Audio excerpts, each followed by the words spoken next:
Tonight on the Famicast.com and the Famicast YouTube channel, the 4th annual Famicast Game of the Year Awards show, sponsored by Qbyte Interactive and CD Projekt Red. Hello and welcome to Famicast 188, the Fammies 2020. Your Famicast for the latter part of December 2020, kicking this thing off with a bang already. I'm Danny Bivens, and today, as you already heard, I'm also joined by James Charlton. Hey, I'm John Wick with it. Let's do it. There it is. Hype. The hype is real. And we're also joined by everyone's favorite curmudgeon, Ty Sugar. Hell yeah. Congratulations. I would like to congratulate everyone on surviving 2020. Right. Well, to be fair, it's not over yet. So knock on wood. Right. Right. We've all survived, have we? Question mark. So far. To be continued at the end. Yes. Someone will die by the end of this podcast. Oh, Right. I hope it's. Stay tuned. Okay. I was gonna say who I hope it was, but I'll just leave that to myself. I hope it's me. We have to vote. We have to have an emergency meeting, and then yeah. Yes. So for those of you watching us live, hi and welcome. We got Lemonade in the chat. Hey man, what's up? Glad that you can join us. Yeah, I mean this episode is going to be all about the Fammies. We're not going to have any other stuff like that. Just all Fammies, all day, every day. And Right. James is going to basically start taking things over from here. What are we doing today again? Right. Well, we've actually got 20 awards to go through tonight, which is pretty shocking. So yeah, I hope you've all been to the bathroom at this point. Might have to go in between shows. But yeah, the first awards we have for you tonight is Online Game of the Year. So yeah, we've been asking.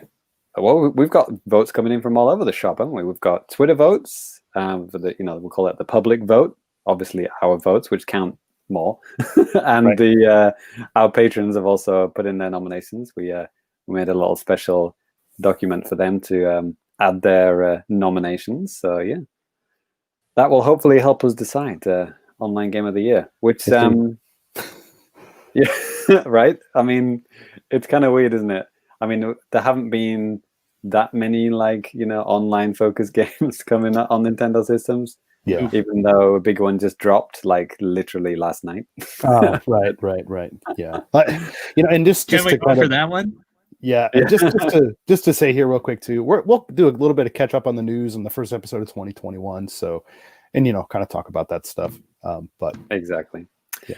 So yeah. Anyway, the nominations for Online Game of the Year 2020 are Super Mario 35, Clubhouse Games, Warface, Cake Bash, Rogue Company, ooh. And then our patrons have nominated. Oh no, they've also nominated. Same ones as us. Balls also puts a shout out for Clubhouse Games and Mario 35. Yeah, so last year's winner was Tetris 99, as you would expect. Mario Maker 2 had a little run up prize. So yeah, I mean, yeah, we played a lot of Tetris 99. Well, Danny did. Played a lot of Tetris 99. We did play some with our patrons, didn't we? Actually, this year we played a bit as well. But obviously that was a 2019 game, so I can't win this year. Right. Well, I'll just go straight up and just say it. It's the elephant in the room. I didn't really like Super Mario 35. Ooh. I mean, I think a big part of it was that you can't play with friends. Yeah. I mean, there's absolutely no interaction. I didn't know what Danny was doing. There's no way of comparing mine and Danny's scores. Was there? Unless I missed something. I don't think there's now you're saying it. I don't think there was a friend comparison type of thing. You could only do maybe a screenshot and then share it on Twitter and then right. Or hey, now with the update, I could scan it to my phone and send it to you and be like, hey James, check it out. But that's what we that game looks really unappealing actually. I'll be the champion of the game because I think it's actually a lot of fun to play. I mean, I'm a huge fan of the original Super Mario Brothers. It's challenging, it's fun. I mean, it's obviously you gotta, even if you play a flawless game, you could still lose, which I like that because I don't know, it kind of puts, and then with enemies and stuff coming in all over the place, it kind of puts a little bit more challenge in there and just makes it so things are just kind of coming up. Yeah. And then actually Xenoblade fan in the chat, he says, yeah, they never explained how levels work. And yeah, that is kind of a trend with even with Tetris 99 and now Mario 35. There's really no explanation of like how this stuff works. It seems like the community has just kind of worked out some of the little things over time.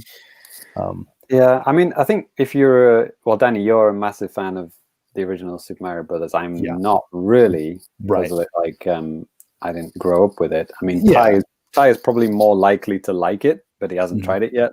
But you played the PC, whatever, the PC ROM hack that some people may claim Nintendo ripped off, but yeah, the one that supports like almost 3 times as many players. Right. Yeah. It's yeah. I mean, Danny, is that your vote for this one? That is my vote, because I mean, honestly, I didn't play a whole lot of online stuff, and I thought Clubhouse Games is cool, but I definitely spent a lot more time playing Mario 35. Clubhouse Games is kind of wonky, I think, online, kind of glitchy and jittery. Yeah, I mean, unfortunately, all of my favorite online interactions this year have been with #old games. Right. So, I mean, like Obake Doro that me and Ty played, like around about Halloween time or before Halloween, like which is like Dead by Daylight Junior. That was a lot of fun. I mean, during that the game trials week when it was free. Yeah, that was a fun game. That was a fun online game, on the Switch. But it wasn't released this year. It was last year, right, in Japan or worldwide. Yeah. So that would have been my nomination. Had a lot of fun with Fantasy Strike, which became free, so I could try it out. And Ty talked a lot about that last year. I had a lot of fun with that. I mean, it does have a single. No, it doesn't have a single player in the free version, right, Ty? Is that right? Right. You have to pay to get like anything besides just playing online. Yeah. So I played. Yeah, well, obviously I played exclusively online with that, and I really liked it, and I liked the feeling of getting good at a fighting game, and it was like teaching me to get good. I really liked that. Yeah, great game. And also Rocket League became free, which has been a mainstay in our game nights, right? We've always played Rocket League because everyone likes Rocket League, and now it's free, and even more people can play it, and it's cross-play, cross-progression. It's free. I mean, it's literally no reason not to play Rocket League now. It's insane, right? But that's like what, like 2-3 years old now?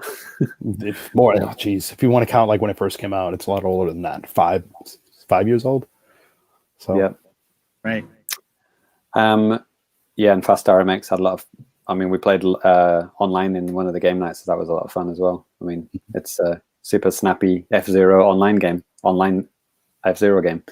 Mm-hmm. So I think out of this group, Clubhouse Games 51 was pretty fun. I mean, most of the games are fun online. Some of the like more long-winded ones maybe take a little bit too long online. That was pretty fun, and probably Warface actually, which is like a Call of Duty another free-to-play game actually. But it's like a Call of Duty team-based one.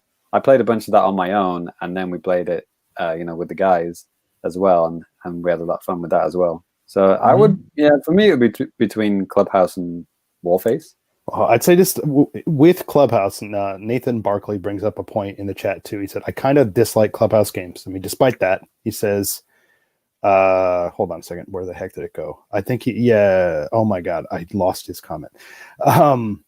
Basically talking about how the latency and stuff like that, it's bad. Like, like unless you're in like the same country or something, it's probably fine, like Japan to Japan. But otherwise, it's kind of like laughable, I think.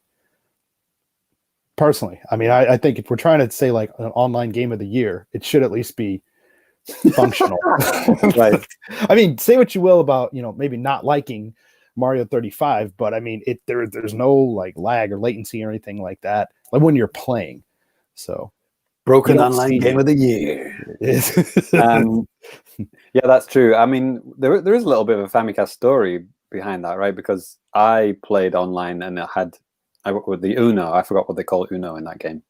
Is it called what's it called, like color match or something like that? Sure, whatever it is. Store brand Uno in that game, and I had a horrible time. It, 3 frames a second disconnections. And Ty, God bless him, he didn't just say, Nintendo garbage, online. Ty just said, try again. Try a few more times, it might work. And then I did try it later that night, and it worked fine. So it was the garbage fucking McDonald's on a bullet train going to Osaka on his fucking laptop, whatever. It was his fault. It wasn't my fault. Yeah. So yeah, after that I didn't have any problems. So yeah, it's 50-50 for me. I mean, I liked. I mean, a lot of the games, because they are 4-player games. Sure. And it's annoying because like the offline games, you actually need a fucking extra set of Joy-Con to do that. Even even worse, you need an extra Switch. Yeah. Like some of the games you cannot play on one Switch, like Uno. Yeah. It's like you want to play 2-player Uno, buy another Switch, bitch. But still, I mean, for like online stuff, I mean, I guess it doesn't really matter. Yeah, exactly. So online helps out with that. It's like, before you buy the extra Switch, Danny, don't buy the extra Switch. Sure. Before that, I'll buy the empty box instead. Don't worry. Right. So yeah, I think that's why it got my vote, because it let you play with other people, without extra hardware needed. Okay. Well, so it looks like you got a vote, James. I got a vote. Ty, what do you say? Oh Christ! I wanted to abstain because all these are bad, but you guys are gonna make me pick one. Well, Ty, you only played out of these. I think you only played Warface, didn't you? Yeah. Yeah. Although I imagine Clubhouse games is probably more fun, but I don't know. Is it honest to vote for games based on how fun I think they might be? Well, I mean, what other criteria do you have at this point? Yeah, I'll probably be doing that for some games. So. Right. Yeah. Well, I mean, everyone has played like all the games in Clubhouse games. Yeah, sure. Right. Yeah. Exactly. I mean, it's hard to go wrong. Well, we do have a vote for Clubhouse games and Mario 35 from Balls, so that really doesn't help us with the. Wait, 2 votes? Are you supposed to have 1? Thanks a lot, Balls. Right. Are you sure I can't just vote for Among Us? It came out yesterday. I know. If that had come out like last month and we'd had like a game night and like whatever, we'd played all together, I'm pretty sure that would have won. Danny, I haven't looked at the public vote. Okay. Yeah, you should do that. Totally forgot. That might help us out here. Okay. So yeah, the public vote we did on Twitter about exactly 7 days ago. So you had 7 days to vote. So the winner. Okay, you're gonna laugh at this. Well, this got a retweet from the publisher of Cake Bash. So Cake Bash won by 55%. All right. So God bless democracy. It got like 100. It was the most voted poll. It got 140 votes. But second was Mario 35. Third was Clubhouse Games. Warface didn't even get a single vote. It got 0. So yeah, Mario 35 takes the second place. Okay. Sorry, I don't think Cake Bash is going to win it. Sorry to Coat Sink. God bless him. God bless him for trying. The online worked. It was fun. I mean, me and Danny played it. Yeah, it was good. Yeah. As far as it being online game of the year, probably not. Yeah. But God bless him for trying. I will say, because I think maybe some of you guys out there too, maybe Animal Crossing fans and stuff like that. And I mean, there's online functionality in that. And if some of us on the show have actually played it, maybe that'd be in the running, but unfortunately it's not. So sorry about that. I mean, none of our patrons nominated it. None of us not nominated it. I mean, the online in Animal Crossing, I thought it sounded kind of annoying. People seem to be quite annoyed by that. Like whatever 48-second like loading screen between things. Yeah, but I'd say I think just the point of it, obviously just like what it was when it first went online with the DS, being able to visit your friends' villages and stuff like that, especially in this year, with everything that's going on. Yeah. I think that's a good thing. But that could just be like an honorable mention, I think. Yeah, I mean, honorable. I mean, if all of our families back home had Animal Crossing and we were all meeting up in Animal Crossing and having Thanksgiving together, and we didn't do any of that. So we don't care about that. Yeah. I just enjoyed the memes on Twitter. But Sure. Anyway, yeah, I think I'm just gonna go with Clubhouse games. Okay. Well, that was one of my two, and Danny and Balls and the online poll go for Mario 35. So we might be outvoted, Ty. Damn. Yep. Democracy doesn't work. So yeah, I think that's it. All right. I'm going to call it. So the winner of Online Game of the Year is Super Mario 35 for some reason. And the runner-up is Clubhouse Games. As it should be. Wow. What a weak-ass category. Right. It's Nintendo Online games, so what do you expect? Yeah, exactly. Yeah, just what I expected. Right. It'd be like Online Game of the Year, LOL, Nintendo, something like that, right? LOL. Yeah. I just want to say too, if you guys are if you're in the live chat right now, and if you want to vote, like Haitani says, like, oh crap, I missed the votes, just say something during the show, and we can throw your votes in there. That's totally fine. Well, Haitani, you are a patron. You do have access to the patron document. You can secret link that we sent to the patrons. You can still open that right now, buddy. Check that out if you can. But like I said, sound off in the comments. If we can catch it in a timely manner, we'll add your vote on there. So yeah, boy, check the Patreon page. All right then. So cool. Last year's winner was Tetris 99, and this year was Mario 35. Next year it's going to be F-Zero 24. Right. Right. Now it's gonna be F-Zero like 4. Yeah, or Zelda 4. Yeah. Wow. Right. Adventure 2. Cool. Okay. So let's move on to the second award of the night. I got this. Which is Please Stop. Yes. More negativity. Let's go. All right. I'll go ahead and go through the nominees here. Releasing consoles that are minor upgrades of previous ones at full price. Yes, that includes both Series X, S, PS5, and potentially even a Switch Pro. That's one. Second up here, canceling online games after 5 years. Mario Maker 1, or heck, 6 months, like Super Mario 35. Gross. I can't believe we voted that for Online Game of the Year. There it is. Next, releasing limited amounts of games or hardware for a short amount of time, leading to massive scalping. So much scalping. Nintendo knows they make $0 from these $200 resellers and stuff, so what's the point? Limiting save cloud data backups to only certain games, and also making safe transfers of games that can't be backed up necessarily, or maybe unnecessarily complicated and stupid. I think we could all think of some Nintendo examples there. Fire Emblem, Shadow Dragon, and the Blade of Light localized for the West, but only not only as an expensive physical game. Okay, basically the argument is that game should just be on the Nintendo Online app. And Joy-Con Drift, why the hell is that still a problem all these years? It's like 3.5 years later. That's stupid. Super Mario Sunshine is just listed. Nonstop DMCAs. So, you know which one was my nomination? I have no idea. Yeah, so that's what we have. Let me just check the patron nominations. So yeah, we have one that I don't know who nominated this one, but they said calling every piece of news a leak. Right.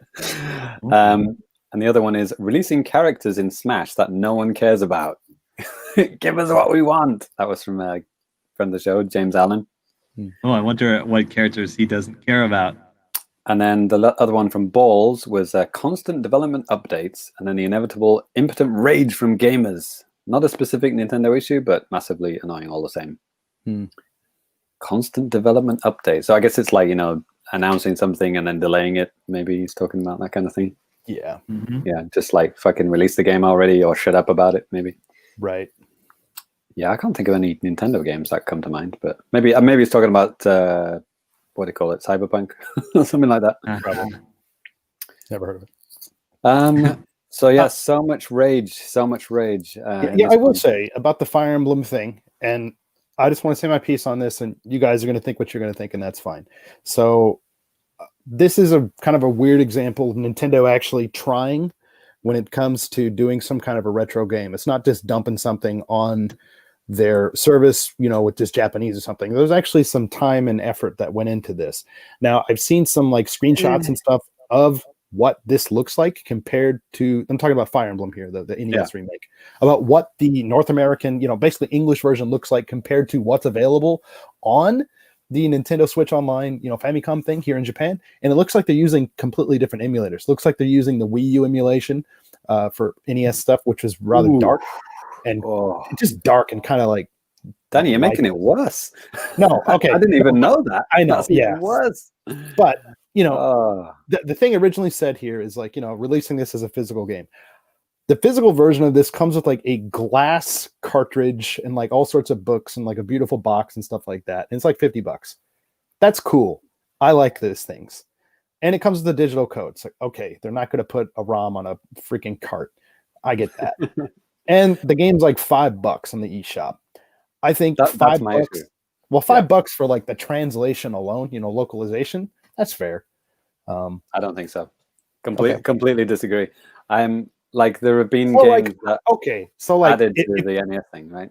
They just get added, right? And I mean, some of them haven't been localized. Like there was that like puzzle game which got added, which was just in Japanese. I just got added for free. Didn't have to pay extra for that. Well, I mean, they could have just put on the Japanese version, but I mean, nobody would fucking play it, man. I understand. I appreciate that they've localized it, but like paying $5 for localizing a game they should have localized 30 years ago. I mean, but it's $5, man. It's not 50 for this digital game. It's 50 for the physical. If you want that, which whatever, that's for collectors, and it's in limited quantities. I think that's more of a asinine thing. Even worse. So yeah, shitty emulation, limited time, paying for a ROM, a special edition which you don't get anything except a fucking piece of paper with a serial number on it. I'm not the only one that likes having just useless shit in like their house. Trust me. Oh yeah. I mean, yeah, sure. Release all that useless shit as like a a thing on the online stuff. Sure, fair enough. But don't charge for the fucking ROM. That's disgusting. Yeah. Ty's probably thinking it. Of course. If this was on Xbox, Ty, how would they handle like a game being patched to be localized or whatever? I don't think I don't think that's a fair comparison. Right. Nintendo and Microsoft are completely different when it comes to stuff like this. Yeah, Microsoft doesn't have like a huge legacy of 8-bit games. Yeah. Yeah, but they've patched older games, like even OG Xbox games, right? And they've just patched it to work on the newer consoles. It's like here's the exact same game. It just automatically patches to 4K. Yeah, I mean, if Nintendo did that, that would be like $60, right? Oh, you're right, absolutely. Yeah, I mean, if Microsoft hadn't released an old Japanese PC game, that was already on Xbox, and they just patched the English thing, I doubt they would charge money for that. They would just be like, oh, by the way, there's English available now. And people would be like, oh, cool, whatever. But Nintendo's like, got to make this fucking whole deluxe edition and start charging people for it. And this thing, it kind of sucks. Yeah. Lemonade kind of brings up a point. Don't charge for the ROM, quote unquote. Isn't that exactly what people want with old Virtual Console, though? I think a lot of people are kind of saying that type of stuff. Maybe not people on this show, but I think a lot of people out there. Yeah, I mean, people would pay extra money to get more games on the service. Sure, yeah. I mean, I don't know. It's like that Gabe Newell quote where he said, "Pirates are just underserved customers." Like Nintendo just has to offer like better service than pirates do. Yeah, that's all. They can charge whatever they want, but they just need to make it easier to play games on their platform than it is to pirate them. That's all they need to do. I agree. But I mean, I think that's what happened. Right? I think this is an example of Nintendo obviously not doing necessarily the best thing for the consumer, but doing something, bringing something out that nobody expected. Nobody was thinking that this would ever happen, and here we are. Wow. I think if this was what's the game that everyone is it Mother 3, right? I mean, if Mother 3 got released in this same manner and came with like a beautiful thing, I think they wouldn't be $5. It wouldn't be $5, but I think people would be happier with that kind of thing, Sure, right? I mean, this game isn't good. honestly. James, you and I played it. It's not great. And then just seeing like reviews of this and stuff too, it's just the start of the series. And the series has evolved significantly since this first release. So it's like, if you want to pay $5 for it, cool. Well, you know how Microsoft kind of separates the Game Pass and the Golds, the online thing?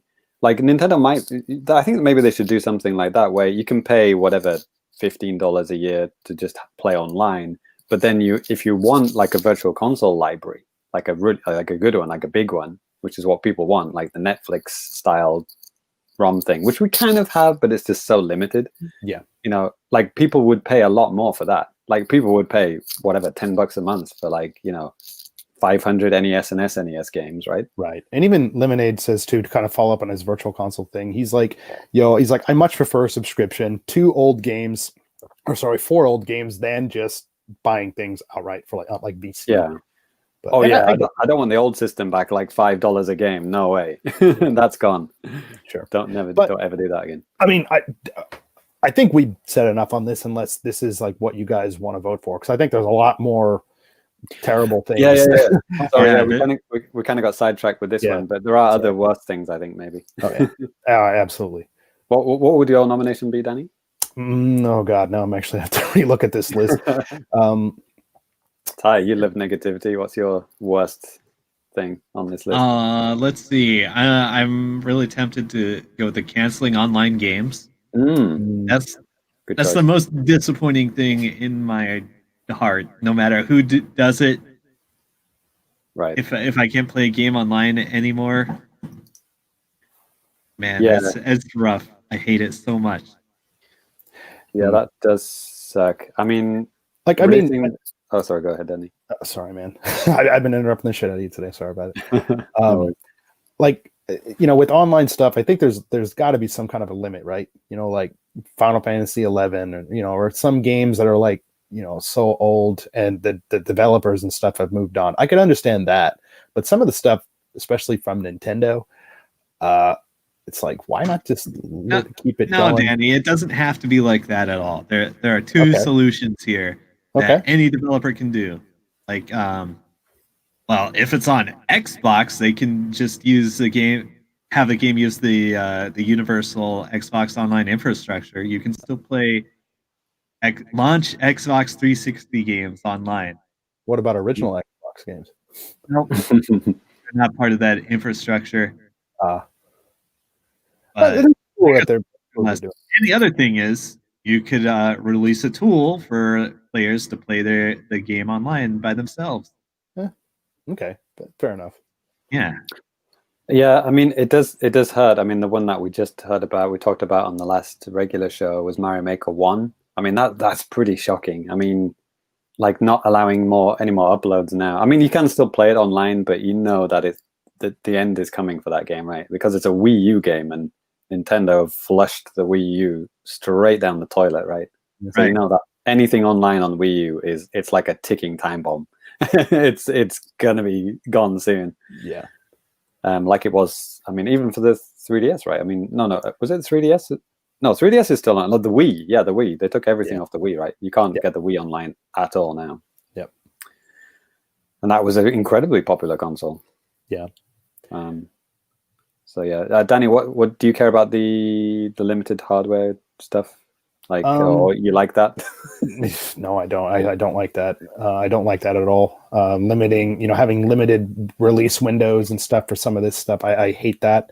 I mean, with anything, there's always going to be some kind of production window, when you're going to be able to make the most money out of something, and that's just regular business. But like limiting this stuff just for the sake of making it to drive sales. I mean, I get kind of like what they're doing, trying to build up hype, but I fucking hate it. Especially when they're with the Mario 35 stuff, taking it off, even the online stuff, taking that stuff away, it doesn't make any sense. That's my vote. That's your vote for online stuff, yeah. Yeah. So you're the same as Ty. Well, I guess releasing game hardware, or I guess maybe more of that. Yeah, sure. Or the online stuff. I mean, like next year, we won't even be able to download the 3D collection, right? Or Mario 35.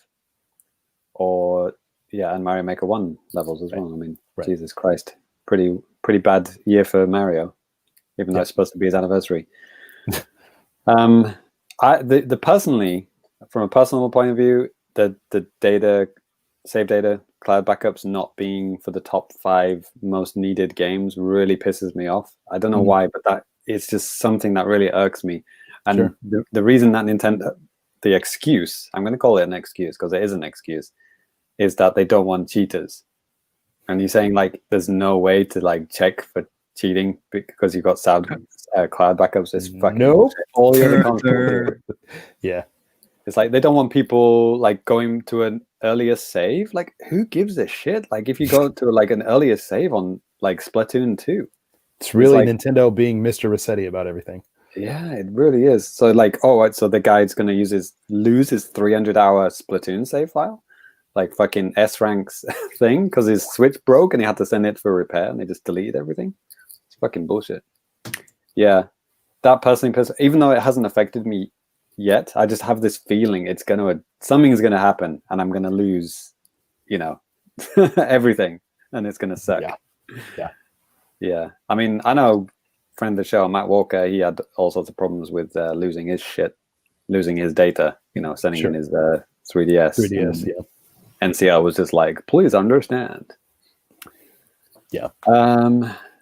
Yeah. And then, well, I did the one about the consoles with minor upgrades. I mean, that's just kind of like a current thing. This is like just complete lack of interest in the PS5 and the Xbox, whatever. And then, the Switch Pro, it's just like fucking minor upgrades. Now we're just going to have, 0.5 generations from now on. It's just kind of like, I don't know, kind of lame for me. I mean, the Xbox doesn't even change the menu from the previous one to the current one. It's exactly the same. It's like, it's literally like having a fucking Windows computer upgrade. It's like, I don't have a problem with that. If it's good, then who cares? Lame. Anyway. Right, well, we should probably go a little bit faster. So we got like 20 bad boys to go through. But let's move. But okay, James, well, I'm going to go for cloud data backups. You guys are going for canceling online games, and the public vote is by a long shot is Joy-Con Drift. Okay. That won by 50% of the votes. Short release window was second. Canceling online games was third, and limited backups was last. That was my nomination. Okay. Well, yeah. Let's call that in third. Let's say Joy-Con Drift is a third. Okay. Yeah, but it is kind of bad.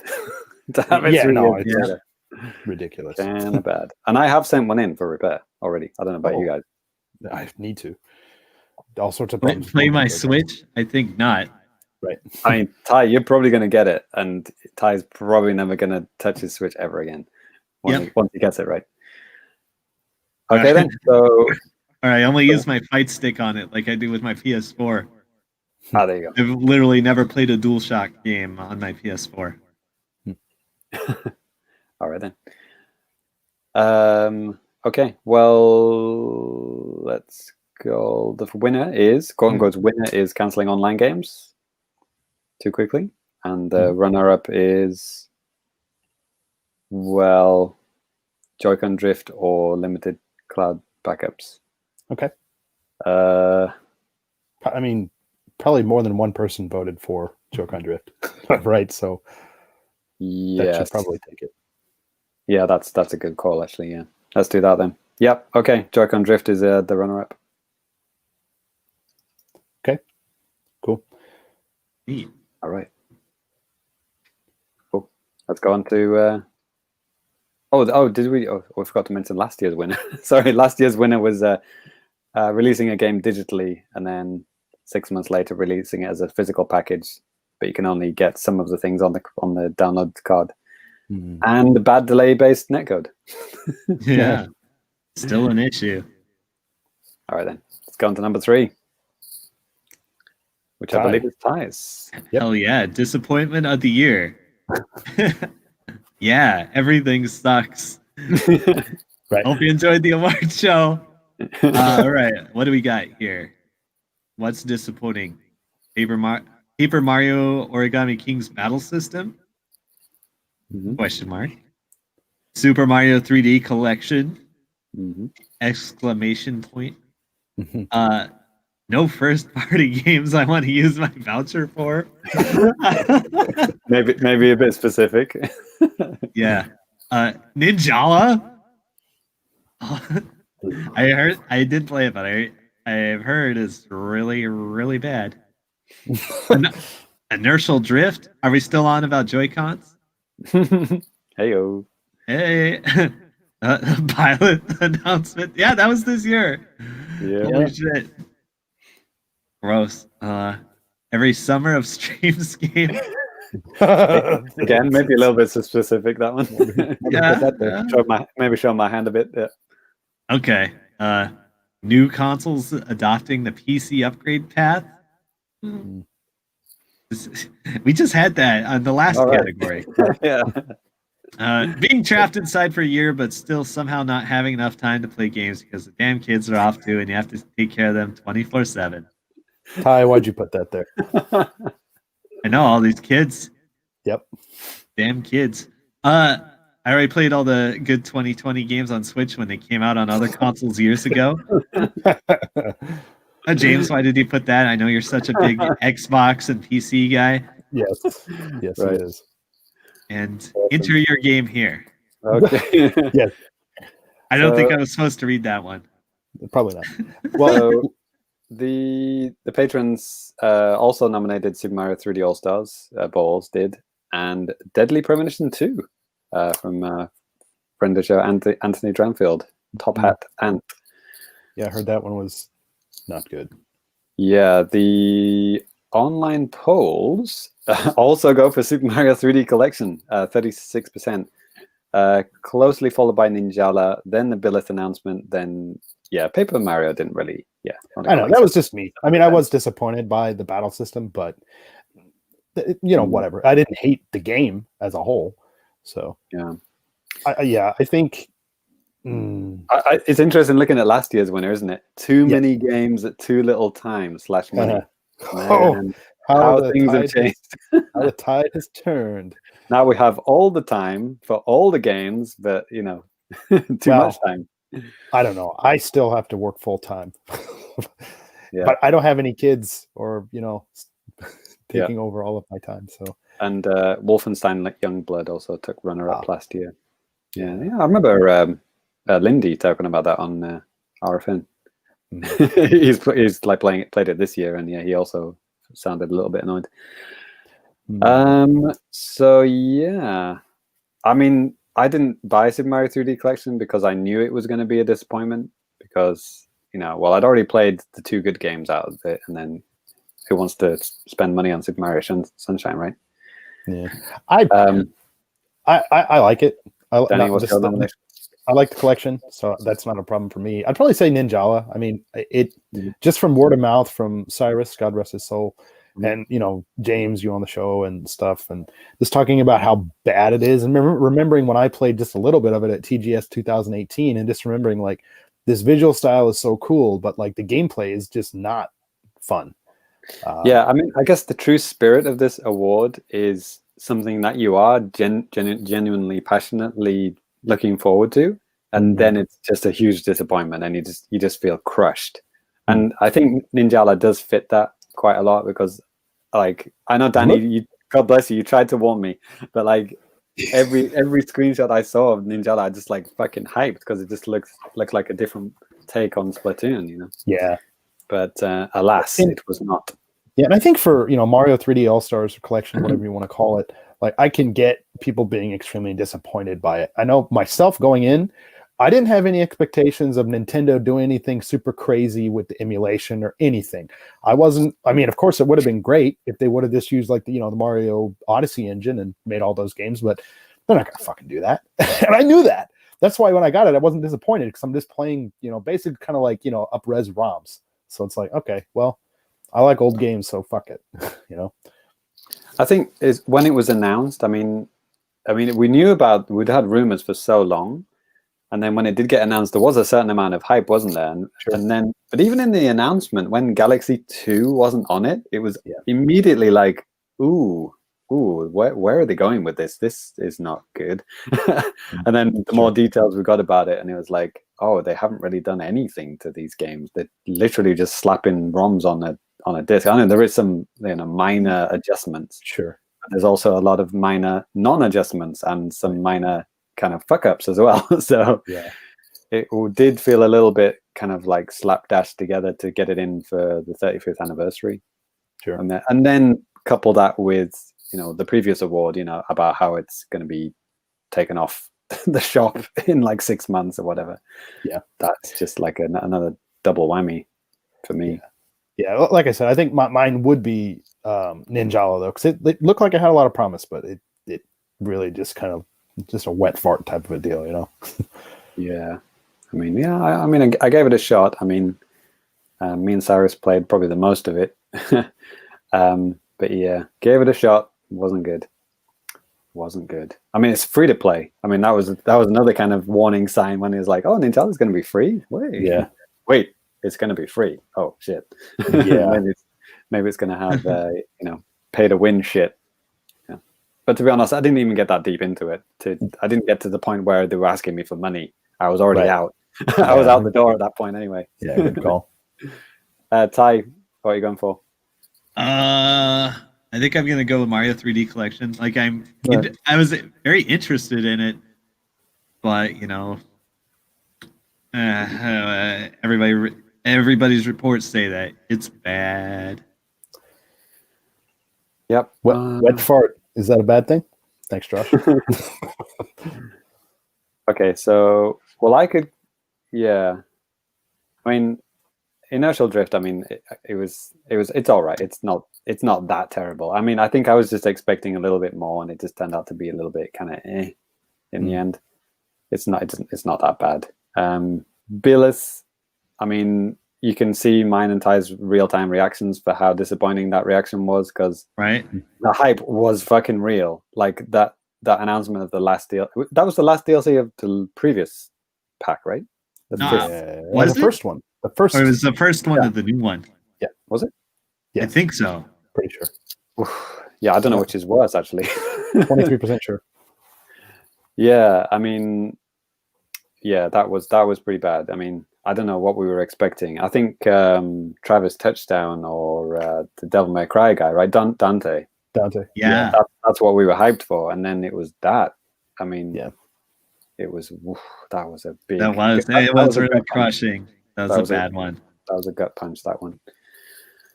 And that actually, to be honest, that actually had killed my interest in Smash in general. I mean, like after that, like none of the. I mean, then it was Min Min, and it was kind of like, well, yeah, I like ARMS, but I can play Min Min in ARMS. It's like, and then it was. Xenoblade fan dropping some knowledge. It was the last of the previous. Okay. That's what I thought. Yeah, that's what I thought. But yeah, I think that was it. It was like, you've already bought the fighter pass. Yeah, you've already bought the fighter pass. Yeah, because I have Billith. Yeah, so that must be yeah. Okay, I have Billith. So that's of course. Yeah, that was another thing. It's like, I've already bought the fighter pass. So who are we gonna get? Who's it gonna be? Some fucking. I mean, if it was Steve, if they'd finished the first fighter pass with Steve, fucking yeah, bring it on. I'd probably still be playing Smash, right? It's like fucking bring it on. But yeah, I think that was a calculated move. They were like, okay, well, X number of people have bought the fighters pass, so they're in. So we'll just release someone that is a little bit lame, something not that hype, and then we'll start Fighter Pass 2 with someone super hype. But they actually didn't do that, to be honest. With Min Min, they should have started with Steve, to be honest. Yeah, and then gone into Min Min. But maybe it's just the way things worked out. Yeah, right. So yeah, that would be mine actually. Billith or Ninjala. Okay. And Ty's going for Mario 3D Collection. What would be your runner-up, Ty? Oh, good question. Danny, what would your be runner-up as well? Every Summer of Stream game. Okay, really? Maybe. Some of them did look pretty. Well, yeah, they might show up later in the awards. We do have a garbage award, remember? Yeah. I don't know. Maybe I already played all the good 2020 games before 2020. Right. So that's Ty's runner-up. Okay. Yeah, Mario 3D Collection is my number one. Billet is number two. Annie, your number one is Ninjala, and two is Summer Streams. I'd like to change my number two to Byleth. Hey, there you go. Okay, so Ty's second one is Billet. Okay, and then what was the public vote was Mario 3Ds. I think Mario has to win it, right? Right. Probably will. Yeah. Mario has to win it. Yeah, because that's got too many votes. And then the runner-up, it has to be. Where did Billith come in? Billith came third on the online. Ninjala came second. Billith came third. So, okay, but Ninjala's got one from Danny there. Tricky. Maybe it's gonna have to be. It's either Ninjala or Billith. Danny, can you? I'd say it'd probably be of those two. Which one would you choose? Ninja. Byleth would probably be more disappointing. I think it did. Okay. Yeah. Okay then. Well. Okay. Well, that's nailed it then. That's the runner-up then. So the winner of Disappointment of the Year goes to Super Mario 3D Collection. Winner. And the runner-up is the Billith DLC announcement. Cool. Cue applause? Question mark. Is there applause? Well, if you're listening to the video version, there'll be effects and stuff added in, and you'll hear a bunch of different music tracks. More on that later. And but I can go ahead and take the next one, James. All right, then. So number 4. Yep, pleasant surprise of the year. So this is something cool that happened, or something that came out that you weren't expecting to be that good. And the nominees that we have here are Hades, Doom 64, Game & Watch Super Mario Brothers, Game Trials becoming more regular, Super Mario 3D Collection.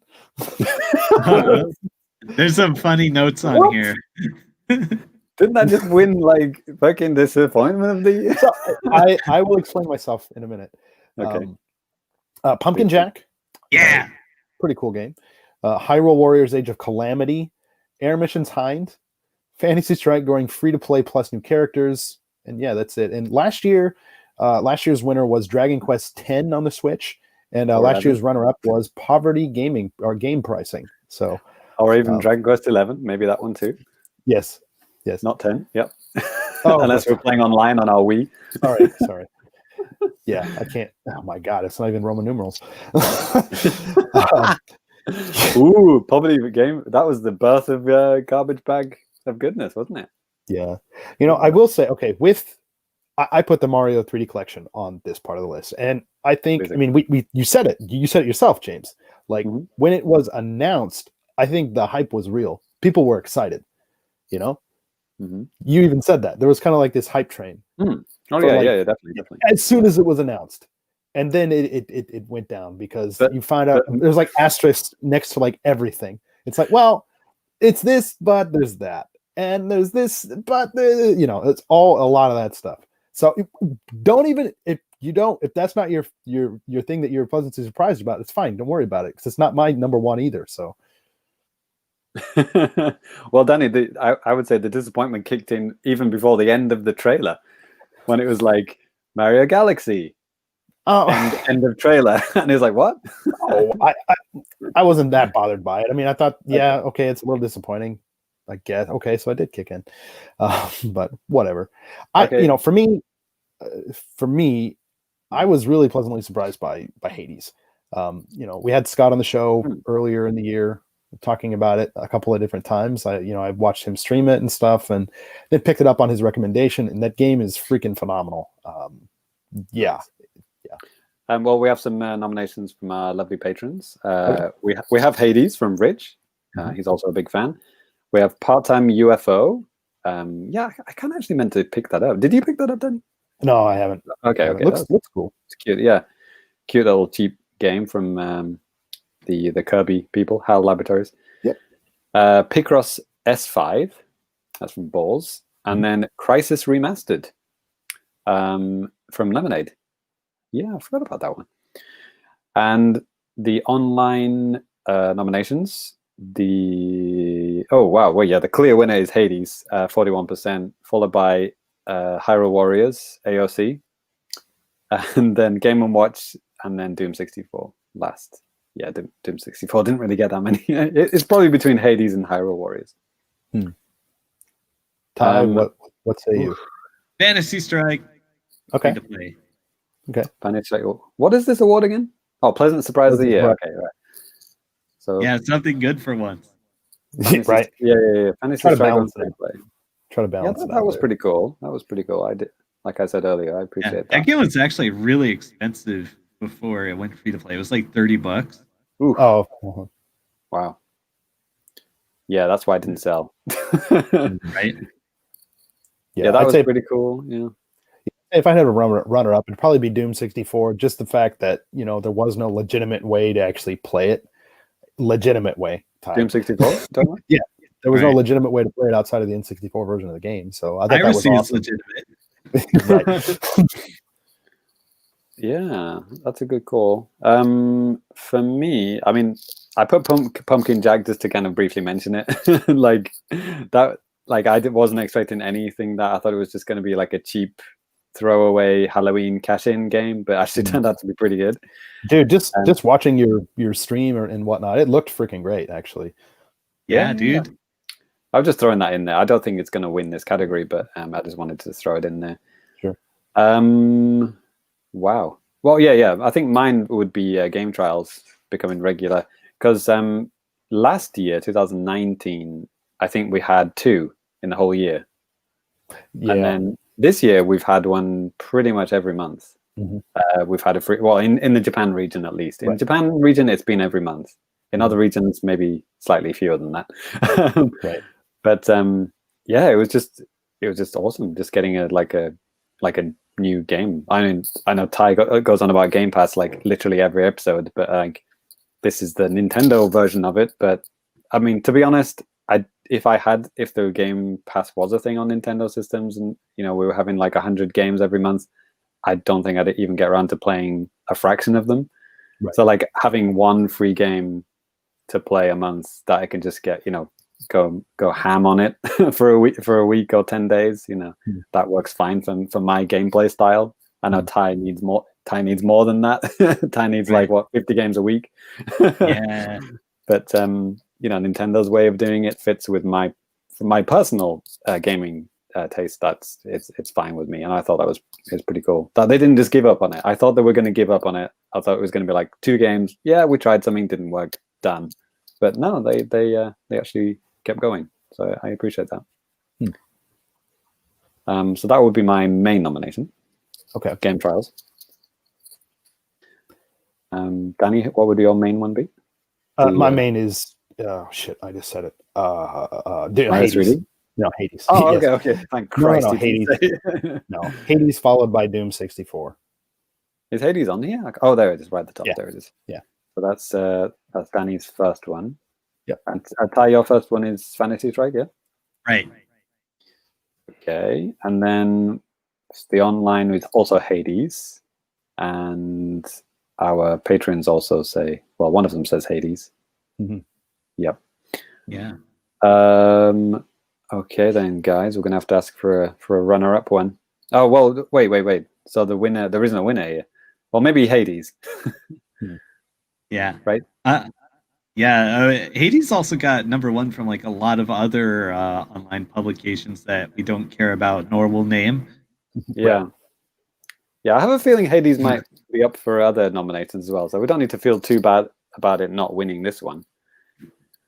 But it should win this one. But it's a pleasant surprise. Okay. So I mean, the nature of this award is something you just weren't expecting, and it was something that's totally amazing, blew you away. Right. So I guess for me, that's Hades. Yeah, fair enough. Who put Hyrule Warriors on there? I don't know. Maybe I put it. It's that was it. I think for it's amazing. I'm blown away. As the description says, something that happened or came out that you weren't expecting to be that good. Maybe just the idea Well, we just weren't expecting it. Full stop.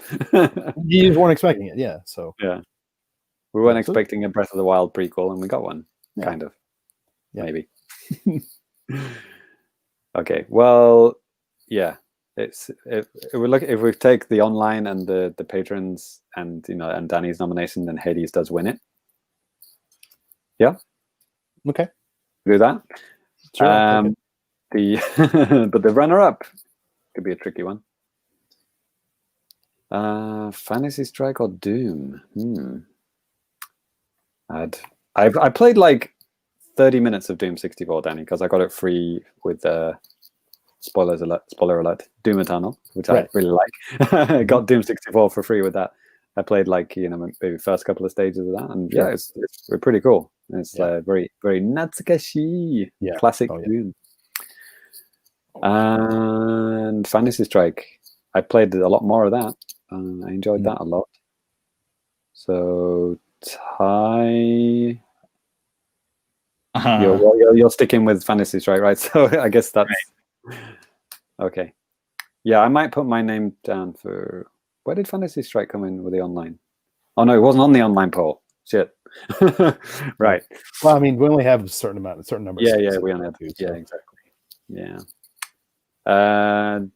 Danny, how do you feel about Fantasy Strike being a runner-up? I don't have a problem with that.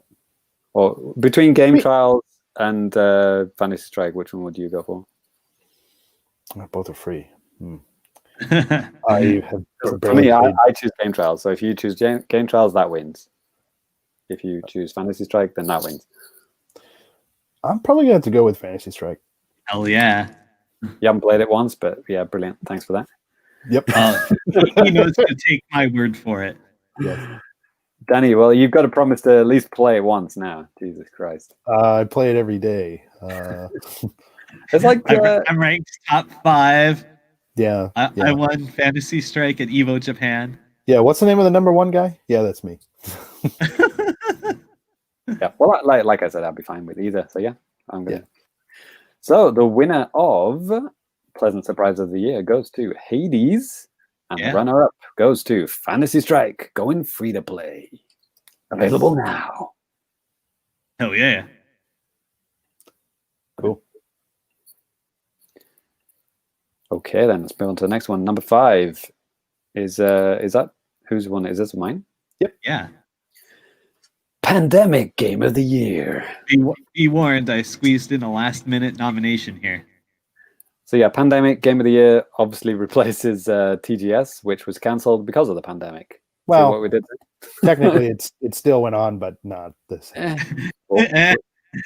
Dude, we didn't even cover a single thing that happened on the event. We briefly mentioned it on one of our episodes. That was it, because no one cares. So yeah, Pandemic Game of the Year. Games that helped us get through the dark times. RBI Baseball 20. Tie. Animal Crossing New Horizons. A Short Hike. Streets of Rage 4. And then the patrons nominated Animal Crossing and Super Mario Brothers 35 from Balls and Hades from Rich. I think Rich nominated Hades for every single category. Okay.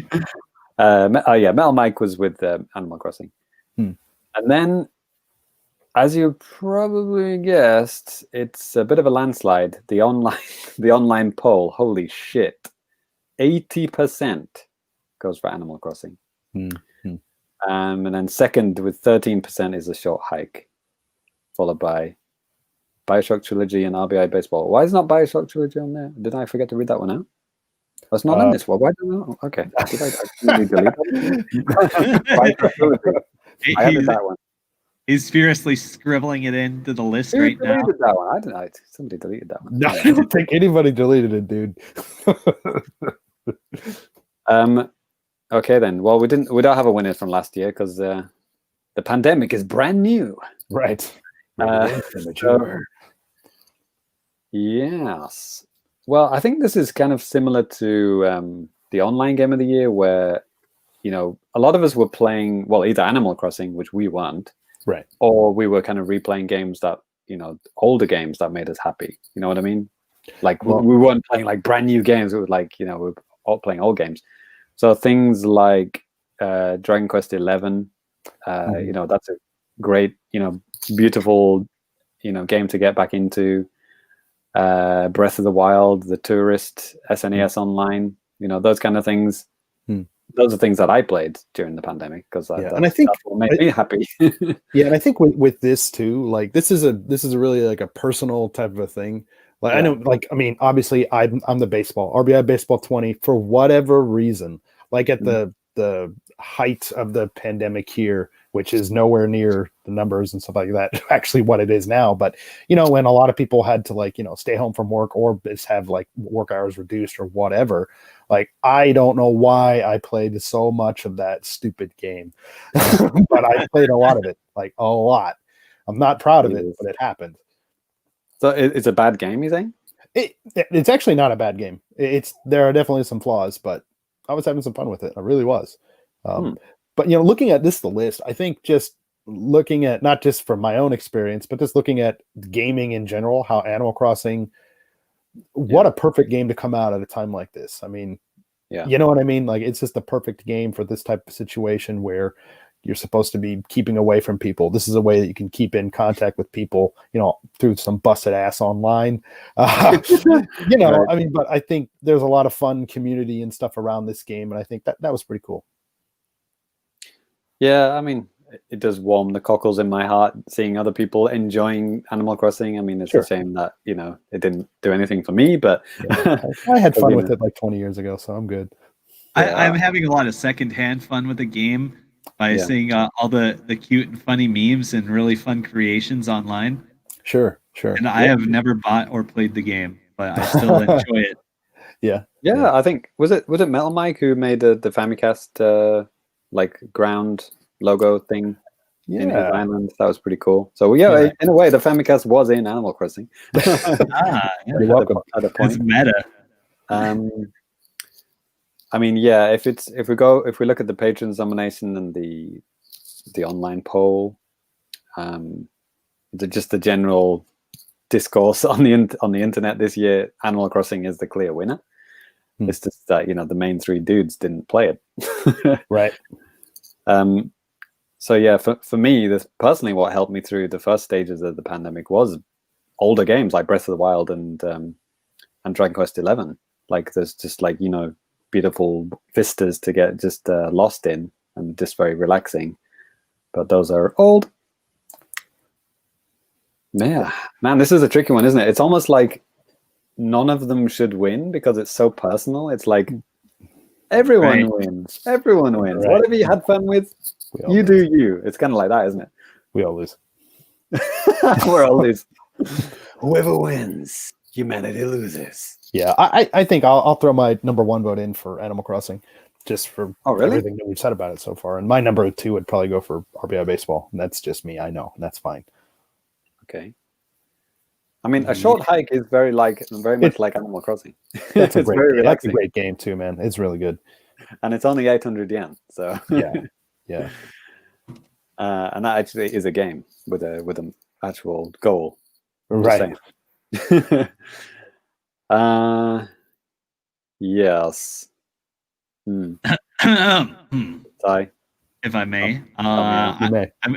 I'm gonna go with Streets of Rage 4.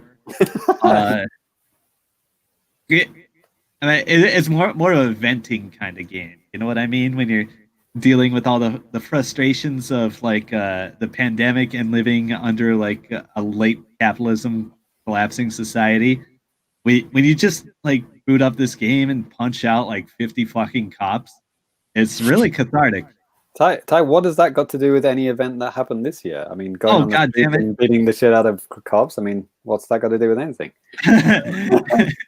Oh yeah, why? What happened? Can't understand what you're saying. Like you actually punch out non-cops too. Shame. It's pretty good when you get in like this three-way brawl. Wow, Ty's selling me on that now. It's so good. Yeah, like you should all change your votes to this game. For in terms of relaxing games, A Short Hike would get my nomination. I mean, it's not a very long game, so it didn't really help me through much of the pandemic. Just a couple of days of the pandemic, but it was relaxing for those few days I played it. Streets of Rage 4 has 5 difficulty levels and like 10 unlockable characters. You could spend some time with it. Yeah. So, oh man, so the patrons: Animal Crossing, Mario 35, and Hades. Online is Animal Crossing, Short Hike. Okay. Well, kind of in a way. Well, half a nomination for a Short Hike on the online side. So 1.5 nominations for Short Hike, and then 1 for Streets of Rage, 1 for RBI Baseball. Oh man, this is a tricky one, isn't it? I could change a vote. I mean, Animal Crossing. I mean, every other fucking award show is going to give it to that, isn't it? It's going to win whatever Nintendo Game of the Year. It's fine. It's not Game of the Year, but right. Yeah, that's true. We don't actually do Game of the Year, do we? No. Spoilers, if you're the first time listening, we don't do a Game of the Year. We have our own personal Games of the Year, and that's it.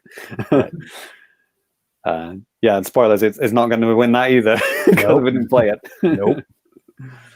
Ty, what would be your runner-up? Christ. Probably just Animal Crossing. Oh, man. Well, that's fucking done it then, hasn't it? Yep. Okay, so Animal Crossing wins it. Fine. So what's going to get runner-up then? Streets of Rage 4. Streets of Rage 4. Okay. It's so good. Please believe me. Okay, Ty promises to gift that to me next year. I'll do it right now. If I nominate it, all right? Yeah. Danny, are you happy with that? That's fine. Streets of Rage 4 runner-up? That's fine. Right then. Well, we're calling it. So, winner of Pandemic Game of the Year goes to Animal Crossing New Horizons, and the runner-up is Streets of Rage 4. That's a good combo. That's right. Have your nice little pretty town, and then fuck cups up.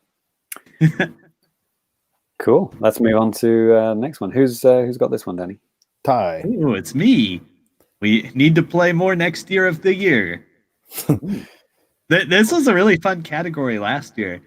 So, yeah, because there were a lot of good games last year. Yeah, late last year. Well, so we played it a bit this more, but we want to play more next year. Let me scribble in one more thing I forgot. Ty's just adding stuff on the fly. Yeah, like this is like my 5th time to come back to this document, and like I'm still thinking of things. Right? It's true. Things just appear. Okay, so we got Paper Mario Origami King.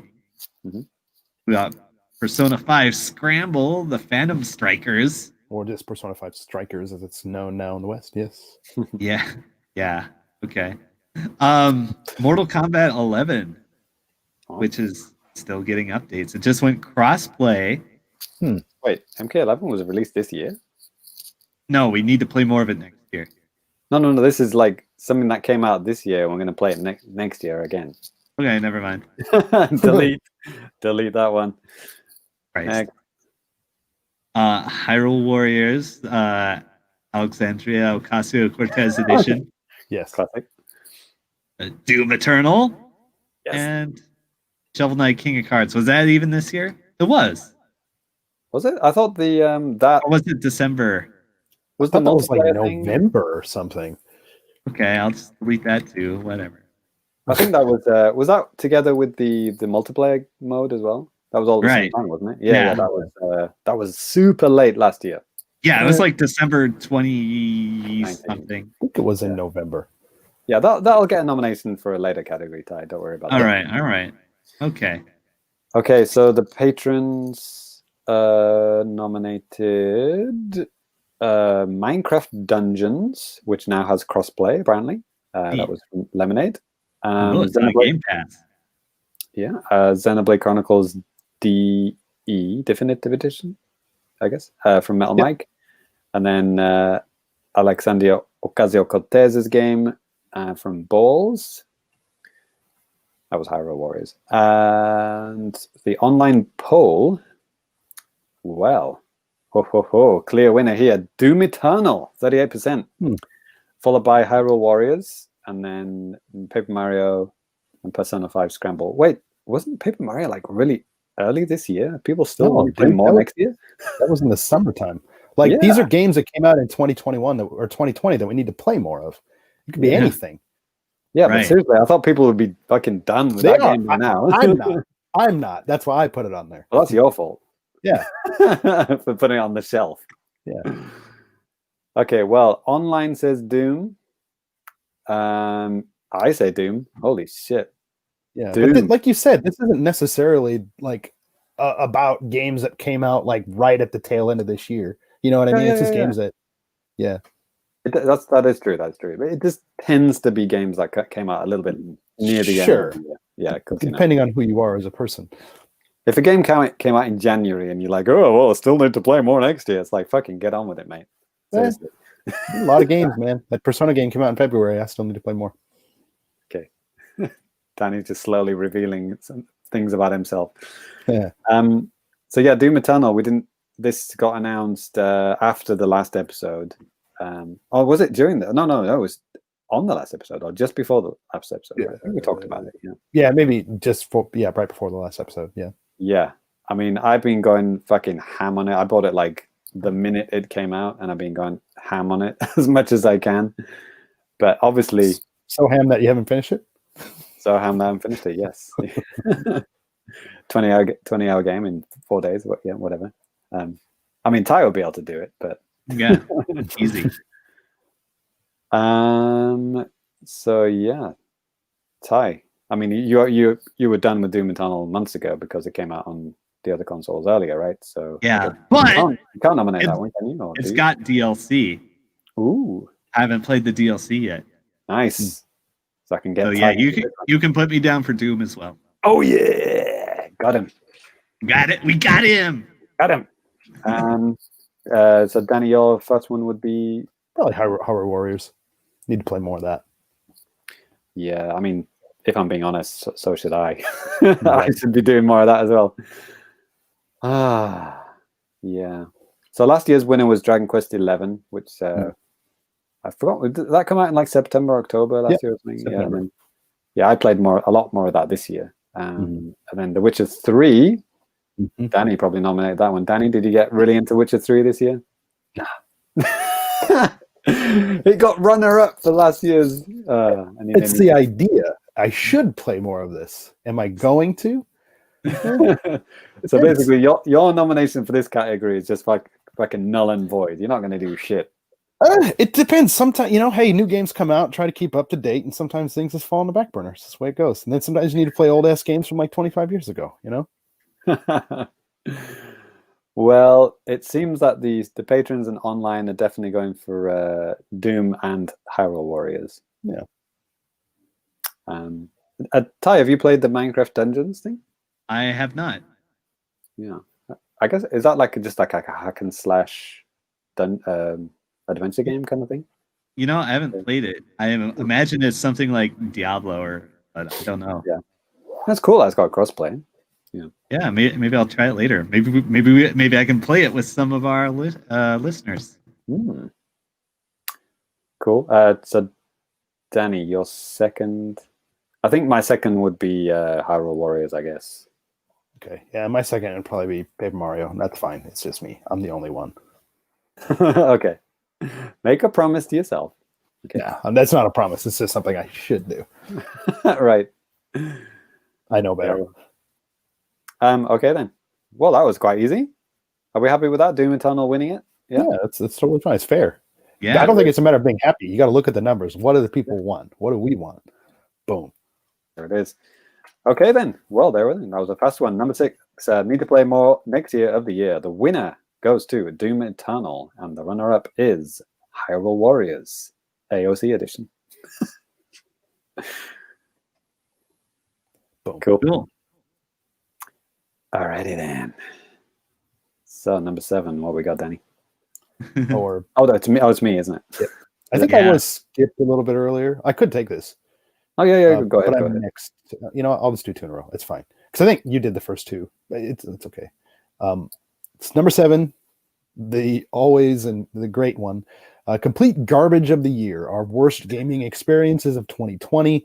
Nominees here are Arcade Archives Baseball, Rogue Cube, Prehistoric Dude, Ultra Hat Dimension, Rush Rover, Castle Pals, and that's it. And then last year's winner was Knives Out, with a runner-up being Heroes Trials. I don't know anything about Heroes Trials. I completely must just erase it out of my memory. Yeah. Well, most of these are from my garbage stream that I do. Gotcha. The Summer of Garbage, Summer of Streams. Yes, that was the Heroes Trials one. So the nominations from our patrons, this is a brilliant one. A Summer with Shiba Inu. Do you guys remember this one? Yeah, I gave away a free code during one of our shows, and then James Allen, God bless him, he frantically put in the code into the eShop, and he was like, "Oh, what did I get?" And it was basically like a text adventure, like a visual novel where you play a Shiba Inu dog, like on a dating story or something like that. Wow, that's cute. Something complete garbage. Yeah. Anyway, that was his nomination. I'm so offended, James. I can't believe you didn't enjoy that. Be a little bit more considerate and just appreciative of what you have.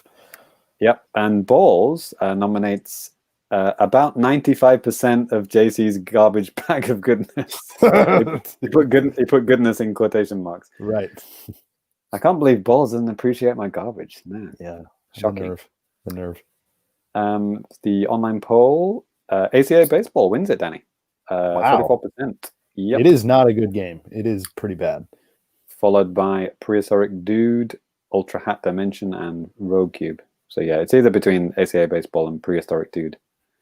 Yeah, that Prehistoric Dude it's a good nomination. That's pretty shit. It's basically it's like a platformer, but it's just everything about it sucks and is not fun. And yeah, it's the name sounds vaguely interesting. Yeah, it's like Joe and Mac. I mean, it wishes it was Joe and Mac. Right. That's all you need to know about that game. Yeah. Joe and Mac is a fucking work of art compared to this game. Yeah. Ty, did you chime in, man? Like, do you have something that you played was just absolute ass? None of these. 900 games that are garbage. Yeah, I mean, there might be too many. Achievements. Yeah. Oh, Christ. I don't know. I might just abstain from this one. Okay. Yeah, you should check out the my Summer of Streams page.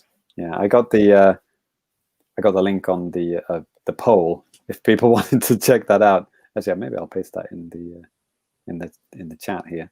Yeah, and with ACA Baseball, I have a video review up here on our YouTube. If you're listening to the show, you can check the YouTube. It's one of the few that's out there because I think because with Hamster putting out so many games every week, people don't even bother to even do reviews for them anymore. But I was mildly interested, so I took one for the team. Check out why it's bad in my review. Yeah, I mean, Ty, if you click that Summer of Streams link I just put in the chat, you check out the Prehistoric Dude. It's pretty garbage. I mean, Balls kind of agrees with me. I mean, garbage bag of goodness. Oh no, that was Summer of Streams. Different. Yeah, totally different. Right. All right. Yeah, my nomination is Prehistoric Dude, and the online people agree with me because that came in second place. All right. Well, I think you know what I think you know your garbage, so I'm gonna back you up on it. Okay. Fair enough. Okay. So, Danny, I mean, do we have a video, Danny? Yeah. Oh, there isn't a video link in the page. Is it what kind of baseball game? Is it like It's like basically NES. style? It's basically NES baseball, but just like the arcade version. It's holy shit. I mean, we played NES baseball together, Danny. Yeah, and one of the arguments I say is like, if you want to play baseball on your Switch, just play the one that's included. already in the game, for with the Nintendo Switch Online service. So. Okay. If that's what we're talking, then I agree with you. Yeah, and online agrees with you. Yeah. Okay, then. So that's probably going to win it. Win, quote unquote, win it. Yeah. So winner ACA baseball, runner-up prehistoric dude. Are we happy with that? Yeah. Sure. Yeah. Shout outs to Ultra Hat Dimension, which has the worst sound effects ever known to man.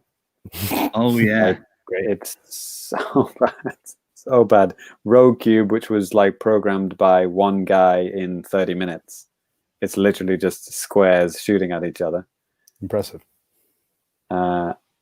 Rush Rover, which looks like, I don't know, a game from 30 years ago, but it's not in a good way.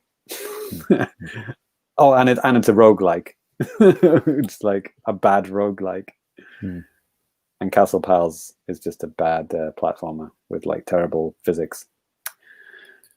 But anyway, so there it is. I'm going to call it garbage, complete garbage of the year. The winner is ACA Baseball. And the runner-up is Prehistoric Dude. Okay. Cool. I'll take the next one again too. Cool. So the next award of the night is this game should really be on the Switch of the year.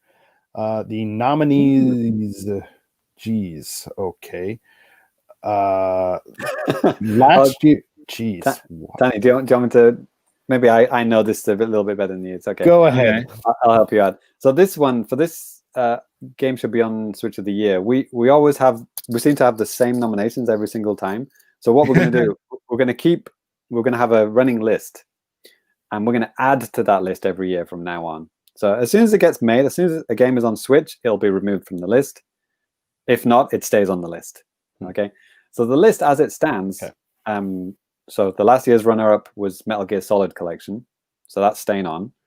Nintendo 64 online app still hasn't happened. That's staying on. And then for previous years, we've had Danganronpa. That was a previous winner. That's staying on because it's still not out on Switch. Although I found out that the creator of Danganronpa made a game on Switch, a live-action interactive story, like with actual actors. Wow. So he made a game. It's Japan only. It's way Japan only. It's like 100% Japanese. One of those, huh? Yep. And then Dreamcast games like Jet Set Radio, Sega Rally. Those are still not on Switch. We do have Daytona, right?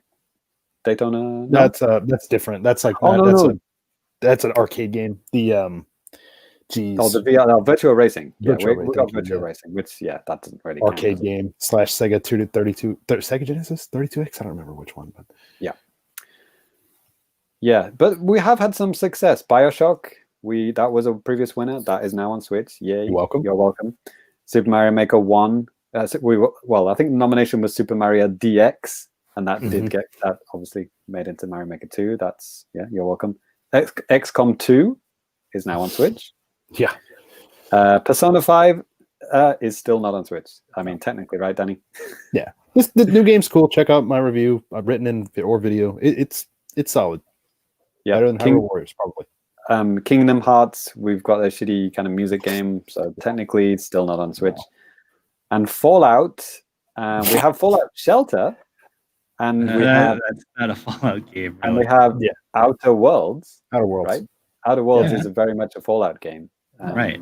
So maybe we'll keep that on the list. We still don't have a real Fallout game. All right then. Okay, so this year's nominations, we have HD Zelda remakes from the Wii U, and Skyward Sword, because Skyward Sword wasn't released on Wii U. Right. GTA, literally any of them. And then what else do we have? State of Decay 1, what was it? State of Decay half? I guess 1/2. Like, is that a joke or is that a real thing? Where are you looking? This was on the online poll. I'm sorry. Oh, okay, I saw it. Yeah. And the patrons nominated. That's a good idea, they've added quite a lot, actually. Mario Galaxy 2. That's kind of like a half troll, isn't it? Xenoblade Chronicles X, DX, Red Dead Redemption 2. Okay. Good luck with that one. Trails of the Sky second chapter, Trails of the Sky third, and Silent Hill. Ooh, that would be good. Game Boy Advance version, boom, make it happen. So Ty, I'm assuming State of Decay half was your nomination. Actually, no, I did not put that on there. Like I have like no expectation that'll ever be on Switch. Yeah. Interesting. Okay. So the winner of the online poll was the HD Zelda remakes, as you would expect. Closely followed by Persona 5 Royal. Not gonna happen. And then literally any GTA game. But State of Decay only got 1% of the vote, so rip in peace. Yeah, pretty much Zelda or Persona 5. Yeah, I think for myself, I'd have to go with the Zelda HD stuff, and I think it's pretty likely to happen. Zelda 35 and 35th anniversary is happening next year. I think that makes these games prime candidates for coming out at some point in the year, 2021. And yeah, my number 2 would probably be GTA. I remember specifically talking about this either the last year or the year before. It's like GTA 5 could run on the Switch. It could run online. They could do it. I have no interest in online. I just want to play the story game because it's so fucking good. Yeah, exactly. Okay. Yeah. So are you saying that's your nomination? That's my number 2. Well, my number 1 is a Zelda, and then if it comes down to it, GTA is my second one. Runner up. Okay. Cool. Ty?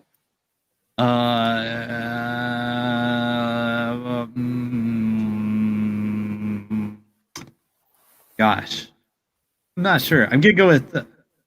Wait, can I vote for Nintendo 64 online app again? Yeah. Well, that's staying on. It's not going anywhere, Ty. Don't worry. That's safe. That will be on. It'll probably be safe for years. It'll be safe for years because it's not going to be back on not going to be in the system. So. All right. Like Switch 3, and it still will be on there. All right. I think I'll go with Persona 5. Oh, okay. Interesting. Okay. Yeah. Okay, so that's Ty's number 1. I really like Sega Rally. I really wish Sega Rally 1 or 2 was on Switch, man.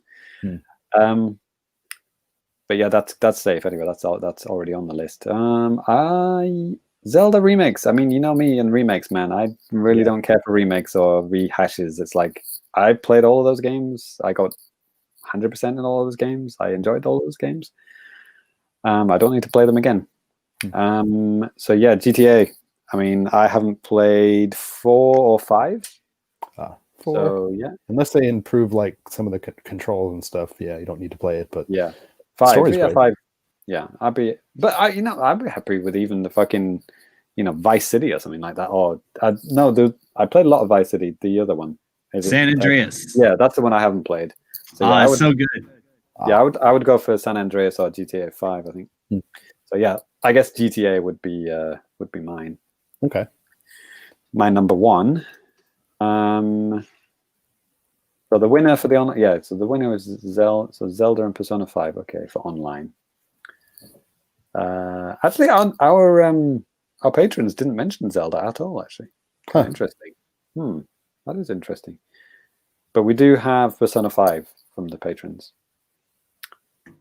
And yes, Red Dead Redemption 2. That's a came out of left field. Where'd that one come from? Isn't that? Yeah, that's like a 80 gigabyte game on the PlayStation. 100 gig. Oh, literally. fucking hell. Literally, I was exaggerating, and it still wasn't enough. Oh no, wow. Definitely not. Okay, so my number 2. That's a tough one. Ty, you go before me. What would be your second? What would be your runner-up, Ty?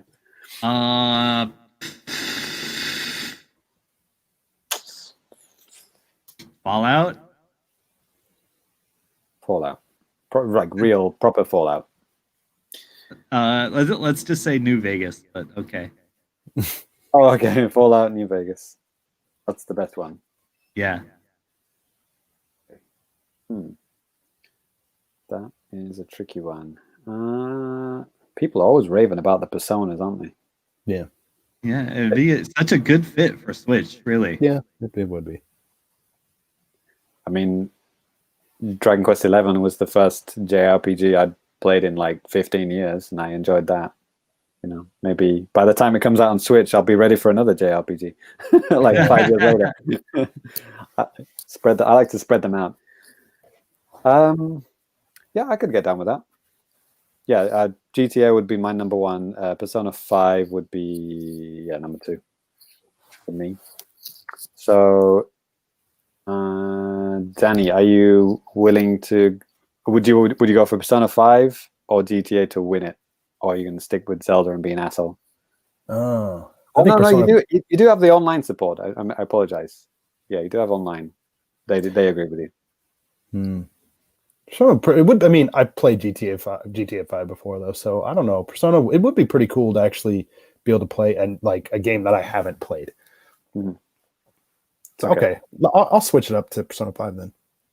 So, which one's going to win it? Persona 5 is going to win it, and GTA runner-up. Is that right? Sure. Yeah, sure. All right then. We're calling it. So the winner of this game really should be on Switch of the Year. We are adding to the list, remember, Persona 5 and GTA. Literally any GTA as a runner-up. Literally any GTA, please. Yeah, but in actuality, both are being added to the list. So yeah, don't worry about it.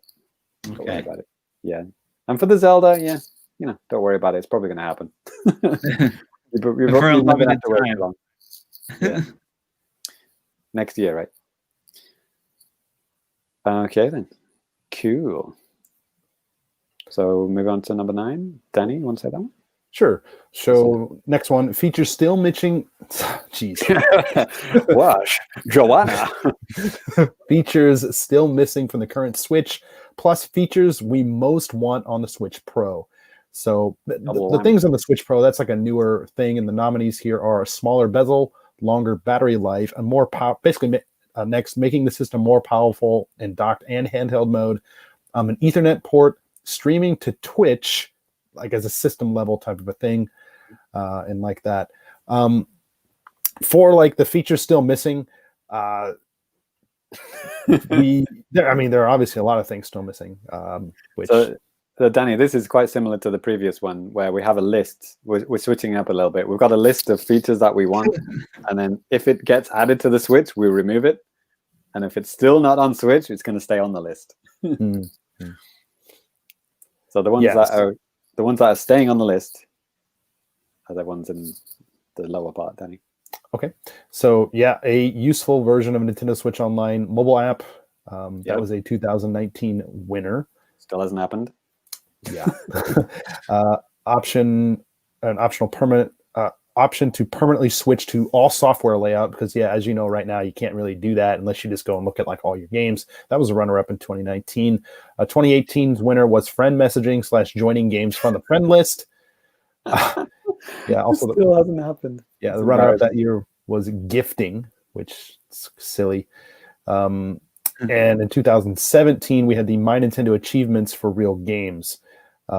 Things that we actually made happen. My Nintendo Switch Rewards that happened in 2017. Or that was a 2017 nominee, excuse me. And then Cloud Saves for Games. That was a 2017 nominee. We made it happen. You're welcome. Yes. So this is, in case it wasn't clear, this is a two-parter. It's the 9th. Oh, shit, I forgot to change the... to number 9. Here we go. So it's a 9A and 9B. The 9th category is 1 for something for the Switch Pro, and then 1 for just the regular Switch, a feature that's still missing. So the features that are still missing from the current Switch that we want, again, it's Netflix. Netflix still hasn't won, which is why it's still up for a nomination. Holy shit. Ty nominates it like every year.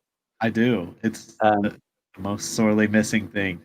So we've got Netflix, we've got more accurate / faster / more in-depth gameplay records, basically better gameplay records. Basically put the 3DS one on there, idiots. Yeah, and Miiverse. And our patrons said, So for the Switch Pro, they want USB hard drive support in docked mode, folders, themes, Xbox Game Pass. Hell yeah. Ethernet port. Oh, yeah, again, they chose the same ones as us. 3DS level game tracking, again, like Danny just said. Please make the Pro controller have a usable D-pad. Fix the goddamn drift issue. And support for the GunCon 2. What? Where'd that come from? is that maybe Narwhal, I think? Maybe that is, yeah. I'm down. Okay, so yeah, for the online, for the things still missing from the Switch, the current Switch, is themes is the winner, followed by Netflix, and then folders and better gameplay records. So basically themes and Netflix. And for the Switch Pro, people want longer battery life, okay, and portable 1080p, and an Ethernet port is third. Yeah, smaller bezel, people don't give a shit about that, apparently. It's basically between better battery, better screen, and Ethernet.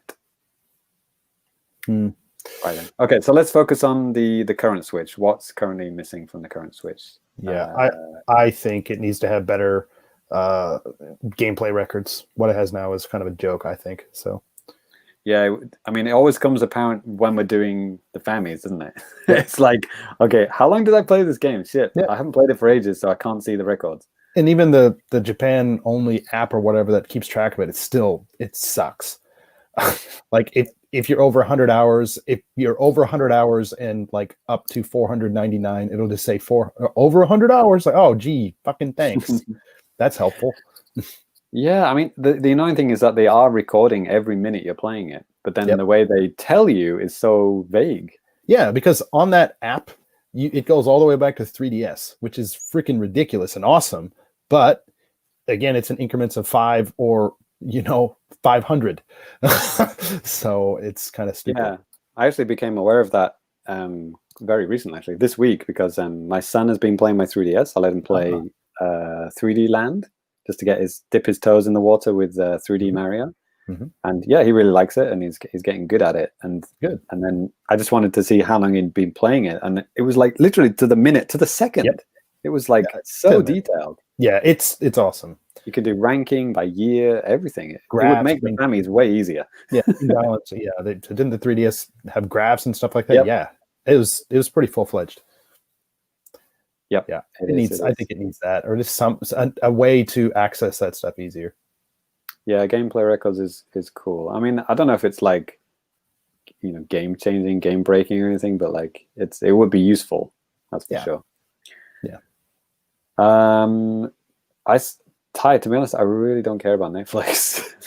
Okay. Like, I've got so many devices that play Netflix, and it's like, I don't know. The Switch is like not one that I really want it on. It's definitely the one I want it on. It's bigger than a phone, and I can watch it in bed. That's true. Get a bigger phone? Question mark. Get a tablet. Yeah. Tablet. Get an Android tablet or whatever they are. Gross. No. Yeah. Okay. Yeah. I already have a tablet. It's called a Switch. Right. Tablet that can only play video games. Damn it. Oh, you can play YouTube. And YouTube. So I should pirate my movies, upload them to YouTube, and then watch them on the Switch. Now you're thinking. Yeah. Yeah. Yeah. Or some way of just streaming your PC to the Switch, right? That would solve it. Yeah, that would. They were going to do that thing. What was it called? Rainfall or something? Where you could like stream stuff to the Switch, but then maybe it wasn't allowed. It didn't pass certification, so they couldn't do it. Right. But there's like people playing like Doom Eternal before Doom Eternal was on the Switch. They were like streaming it to the Switch screen and stuff like that. It's pretty crazy. Okay, so I think my nomination. Well, yeah, gameplay records might be my second. I think actually, you know what? I think I might go for an Ethernet port. But maybe that's a Switch Pro thing. Yeah, that's more of a Switch Pro, isn't it? Because you can't just patch in at a USB, patch in an Ethernet thing, right? Yeah, well, I mean that's what the category is. Blah blah blah plus feature we most want on the Switch Pro. Yeah. folders and themes. I mean, I don't want my Switch to be slow. Yeah, I don't think they should have any of that shit. Personally, I try to avoid spending time on the menu. Actually,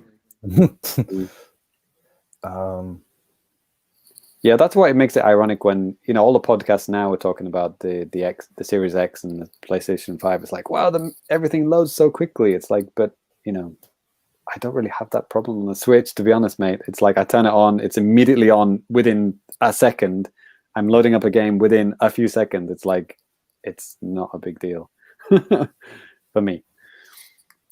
Okay, what do the online people, they want themes and Netflix? Gross. Yes. Are we going to finally let Netflix win? Yes. Danny? Sure. Netflix is a runner-up? Yeah, okay. Okay. So, I'm not against it, Okay. Well, gameplay records does show up a lot. Yeah. I mean, we need gameplay records. Okay. So gameplay records wins, and then Netflix runner-up? Okay. I'm good with it. It's Netflix, bitch. Okay. Yeah. That's what I write every year. Yeah.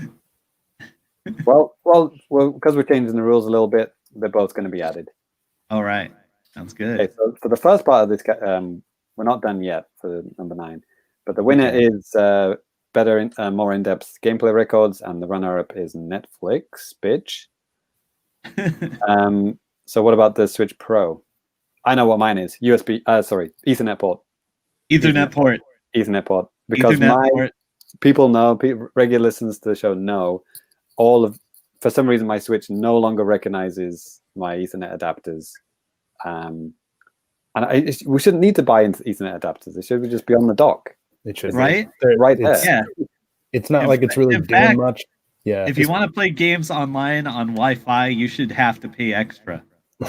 Yes. Maybe Sakurai will get a word in with the hardware people at Nintendo. Like, yeah, we need to get this. Nice. Right? Then he doesn't need to say it in every single fucking Nintendo Direct. Yeah, I think it'd be cool to add. I could see one thing where they wouldn't, maybe why they don't, is because if you do switch between when you're playing in Wi-Fi and handheld and then like plug it into the dock, there's some kind of like a wonky type of a thing when it's kind of switching. No, it's fine. It just switches. Like the icon just changes. Like, okay, well, I'm just thinking more. Okay, maybe I'm thinking too much about the cloud, like Assassin's Creed. It was kind of weird, but it worked. Yeah. Like when you've got the USB thing in, it does that, and as soon as you undock it, it just switches to Wi-Fi. It's immediately. It's seamless. So it already has the functionality is already there. It takes a few seconds. Yeah, it's just the hardware. They just need to put that fucking dongle and just build it into the dock. Put it in there. Yeah, just be done with it and put it in there. Okay, so Ethernet port maybe is the winner. Yes. What else do we want on Switch Pro? I think a little bit more powerful, some kind of like upscaling, or just do kind of. I mean, this is something that we talked about not liking, I guess, earlier, but kind of upgrading the system a little bit, making it a little bit more powerful. I know what we need is a better standard controller. Better D-pad though. That's it, really. Oh yeah, maybe if the Switch Pro has a D-pad. Yeah, that's the obvious answer for me. Well, yeah. I don't have a problem with the Joy-Con, like in handheld mode. So I play Tetris usually because it's the best way to play. I'm not going to play with the Pro controller unless someone's holding a gun to my head. Right? No. I mean the actual Switch Pro itself, the Joy-Cons, like I don't know what you would call them, Joy-Con Pros or whatever. You know what I mean? Like definitely room for improvement. Okay. Because in a Pro type console, people don't really care about making the little controllers and playing with their friends on the screen. Right. They just want to play it fucking properly. True. Yeah. Should we? Are we okay for that? Yeah, that sounds good. Better D-pad. Awesome. Right then. So the winner of what is it? Switch. What we want on Switch Pro is Ethernet port, and the runner-up is better D-pad. Oh yeah. Whatever that means on the Pro or on the actual thing itself. Yeah. Maybe you can just simplify that to say better controller. Better controller. That's fine. Yeah. Better controller with D-pad. Right. With a good D-pad is the runner-up. Okay. All right, works for me. Cool.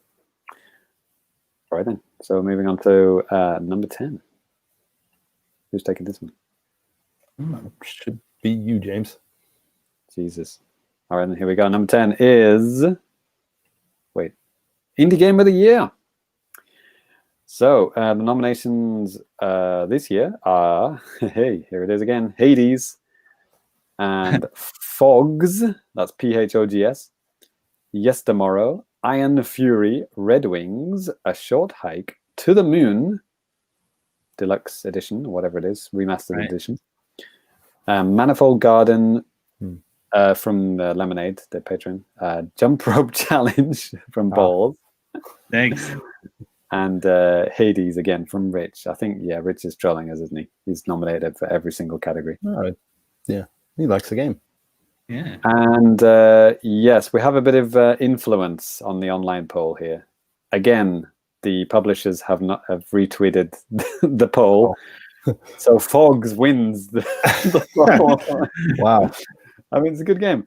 Fogs wins the poll, and the runner-up is Hades.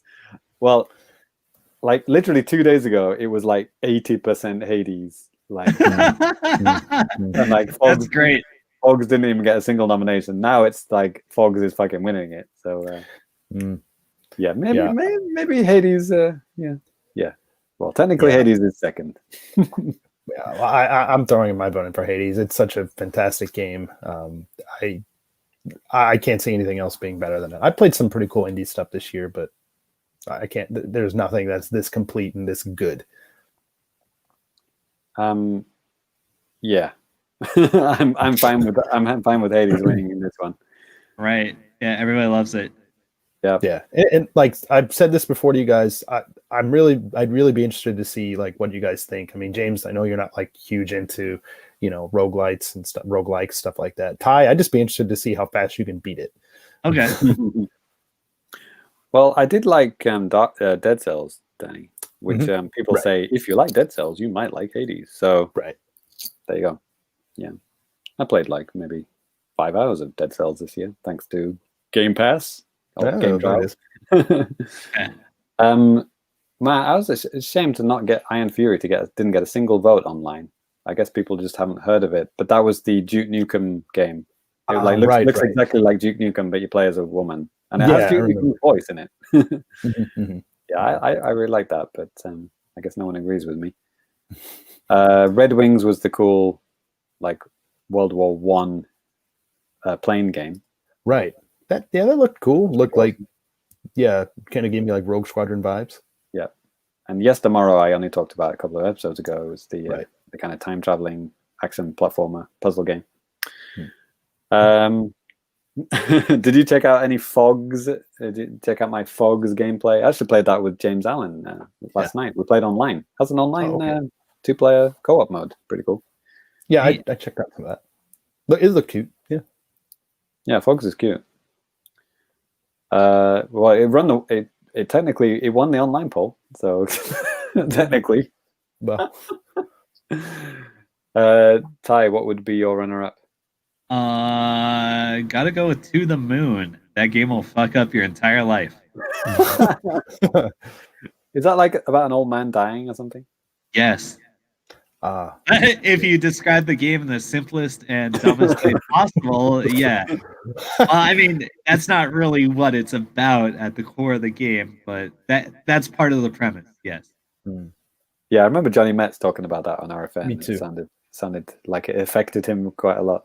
Yeah. Great game. And now you can play the fancy edition that looks slightly better than just being cranked out on RPG Maker. Right. Yeah, I saw a couple of comparison pictures, and it does look a lot better. Yeah. I'd say my runner-up would probably be A Short Hike, because that was a fantastic game. Short, but controls are great. Great little story. Yeah, it's fun. Yeah, I think that's on sale now. That NCL are doing a sale at the moment with like all the best indie games of the year, and that's on sale for like like 400 yen or something. Yeah, totally worth it, no matter what region you're in. Yeah, for sure. It is fun. I mean, it is only like literally a 3 hour game, right? Yeah. So it's like, yeah, man. But still, I think the experience is great. I don't regret it at all. I think I spent full price. But Manifold Garden, I've never even heard of that one. Is that something that was also on Xbox, Ty? Have you heard of that one?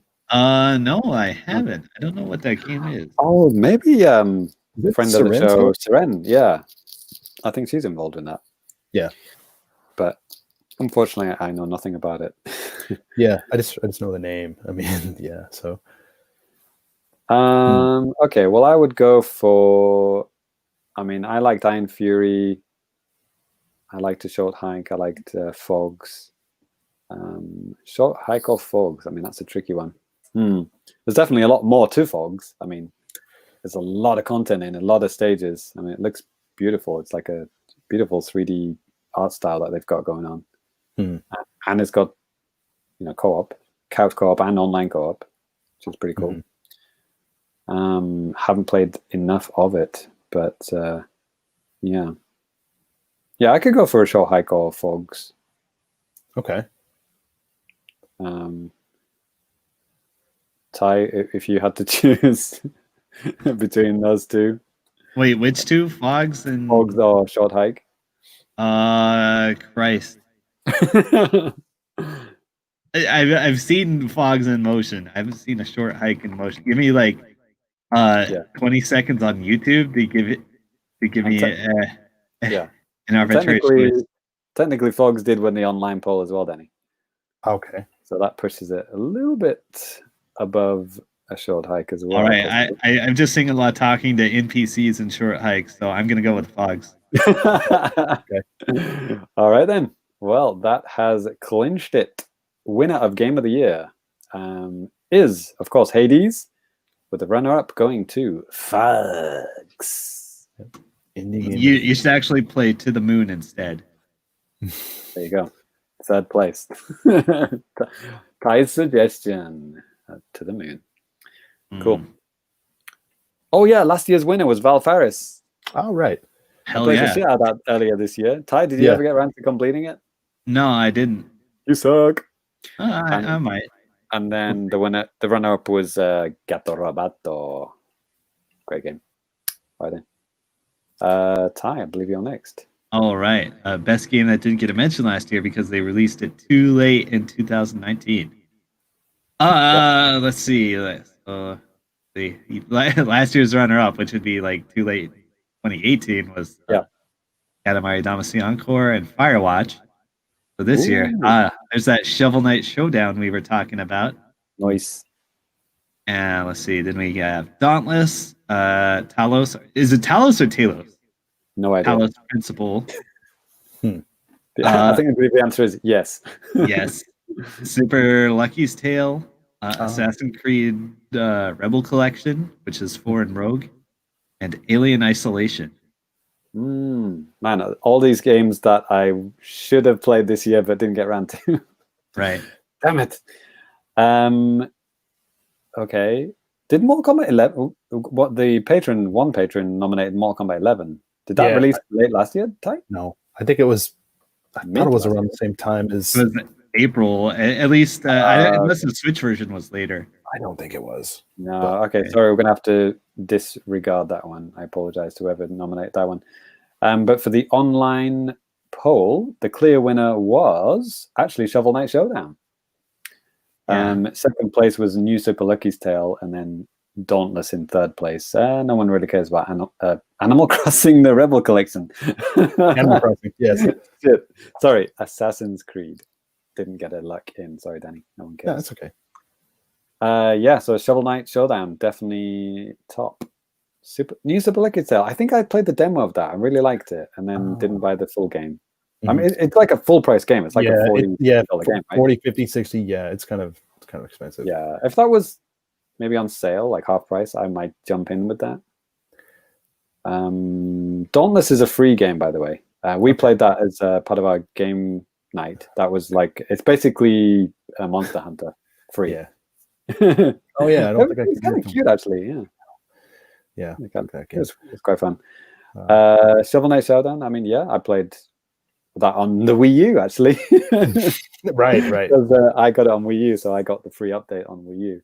Wow. Yeah, had to dust that bad boy off to play that game.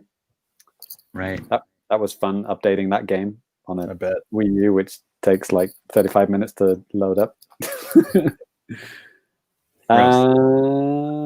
Yeah, I would go for New Super Lucky's Tale. I still want to play that. And Alien Isolation. It would be so funny to watch Danny play that game.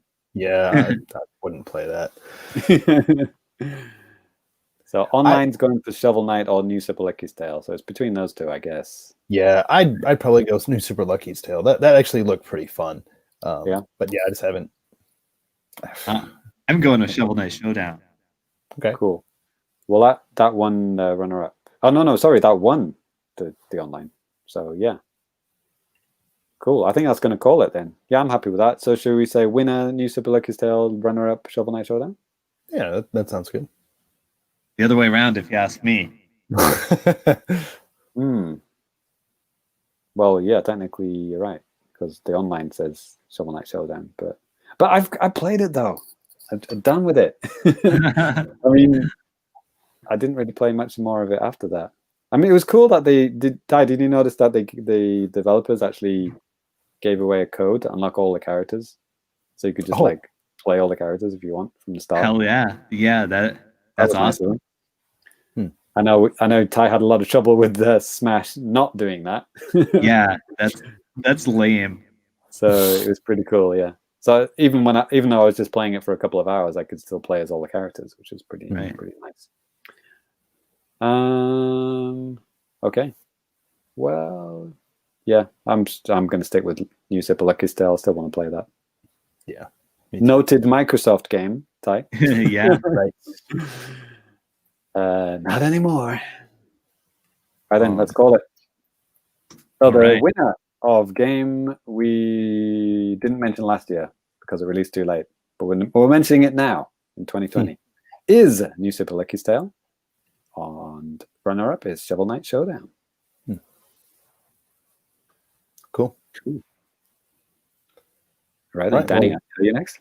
Yep, I'll take the next one. So the next is our ongoing game of the year, and this is basically games that keep getting updated, and we're still playing them years and years later. So yeah, the nominees are as follows: we got Tetris 99, Dead by Daylight, Mortal Kombat 11, Asphalt 9 Legends, and the Super NES Online for DKC2 specifically. Good call. Yeah. So, James, do we have? Or could we have a look at the poll and see what the people said about that? Ongoing game of the year. I think this is Ty's favorite category because he only plays like the same games every year, so he probably loves this category. Yeah, that's right. Well, 50% say Tetris 99. Mm-hmm. Second place is Super NES Online. Which just got updated again, actually, like today or yesterday. It's going to be later this week.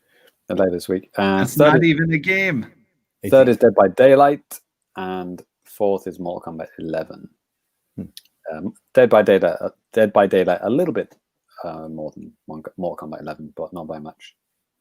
So yeah, Tetris 99 and Super NES Online, basically. Our patrons. Yes, Anthony Top Hat Ant, he voted for Tetris 99 as well. Did the Tetris 99 get that many updates this year, Danny?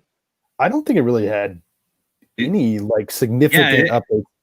It only has events. It doesn't have updates. Yeah, it did have like 2 big updates last year. One adding like more functionality, and then adding like single player mode and stuff like that. But they just had those 2, and that was it. So, but people are still playing it. I mean, you're still playing it. I don't. If you jump in, you can just get into a match within, I don't know, 20 seconds or something. So what makes it a good ongoing game of the year if they're not really doing anything new with it? It's just addicting, man. You just keep playing it, and just you get so close to getting number 1, you get like top 10. You're like, yo, man, I can feel it. It's coming on the next run. It's just I don't know. I'm addicted to the game too. I just keep coming back every once in a while. It's a great game just to play in short bursts. Like, we talked a little bit about Mario 35, and with that, sometimes like a run could take like 15 minutes, whereas like maybe a run in Tetris could maybe take like 5. So I think, it depends obviously, but typically you can get in and out of a game of Tetris a hell of a lot quicker than a lot of other things out there. So it's just easy to pop in. I don't know. It's just the fact that it's like games that keep getting updated that we're playing now. It's not really being updated, I don't think that matters. I mean, games that people are going to keep on playing. It's right. Yeah, it's fine. I mean, the events and stuff like that. That's not an update. Yeah, but it's a reason to keep going back. If we were doing this like in the Wii U era and stuff like that, like stuff like Splatoon and Mario Maker, which got like new costumes and new stages like added like every month and stuff. It was like so exciting to get like new modes added and like things that you'd never seen before. That's the kind of thing I'm thinking of, those kind of things. Oh, okay. But, I see what you're saying. But if you're still playing it, still enjoying it. And I think that's the thing. It's just people are just having fun with the game, updates or not, But I guess if we're in the same light, we should say Super NES Online hasn't really had any new features. It's just added new games, right? No, it's just new games. I mean, although they did tweak it a little bit. Maybe it was last year, Danny. I don't know if you remember, but they actually added the option to kind of remove the stupid overlays and like actually customize the controls and stuff. Yeah, they did, and I think it's great. But I don't know if that's something that a lot of people even notice. Yeah, adding like rarer games like from like Japanese games on the English service and cool. kind of rarer stuff, It's not the English version of Fire Emblem, Yeah, except that one, which we've done that one. Let's not rake up old graves. Right. So Ty, do you want to talk about Dead by Daylight for next 45 minutes and talk about all the updates? Please. Take it away. I'll just knock it out real quick. Like, I actually early on in my Dead by Daylight career, I complained a lot about the game, but it does actually get better with every update, barring any horrible bugs. And the game has taken huge steps forward this year. It has crossplay with everything. They got like a licensing parity on all the platforms, so you can now play as Freddy Krueger on Switch and whatever. And they're working on cross progression, so you can play with the same save file basically on every system. Nice. It's not in yet, but like you can now friends list people cross platform. It's so good. And the new stuff they've added this year is great. So that's why you should possibly vote for Dead by Daylight. I'm looking at last year's winner. I mean, Smash won last year because of like all the awesome like DLC, but no way that would win this year. I would still say for some people, they're maybe having fun with the new characters, but I don't think that's anywhere near as. It's 2 years out now too, so I mean, the hype is gone, and like you can't even play that game online in any meaningful way during a pandemic. It's just and also Famicom Online, not Super Famicom. Famicom Online was the runner-up last year as well, which is kind of interesting that we're talking about Super Famicom this year. I don't know why. I think that's because DK2 and soon DK3 that was added this year. We're kind of like big games that. I don't know why I didn't think they would ever be on, but there was some kind of an issue with it on like the Wii U or the Wii Virtual Console where they were delisted. I don't remember exactly why. That was weird. Yeah, but well, they're buddies with Microsoft now. They do whatever they want with it, right? Yeah, who knows? I don't remember what it was, but yeah. Yeah, I mean, I did play. When DKC2 got added, like I played a bunch of that. That was quite exciting to go back to that game. I mean, even if it's just for the music, but yeah, that game never gets old for me anyway. My nomination on this list was Asphalt 9 Legends. You played that a lot, man. Yeah, it's crazy. I mean, I guess Asphalt 9 is my Tetris 99. Yeah. Where it's like, you guys are like, why are you still playing that? It's like, but it's fun and it's free. And it's like, there's always like events and like new cars being added. Like it's crazy, and like yeah, they have all these online events which are like updated every month, and there's all real cars. So and sometimes you can play as like concept cars, cars which don't exist yet, like really expensive cars, and there's loads of like stages to play, and it's awesome, and it's all free, and it doesn't really ask you for money, and yeah, my son loves it too. He's always asking to play it because he just wants to check out the new cars and stuff. Yeah.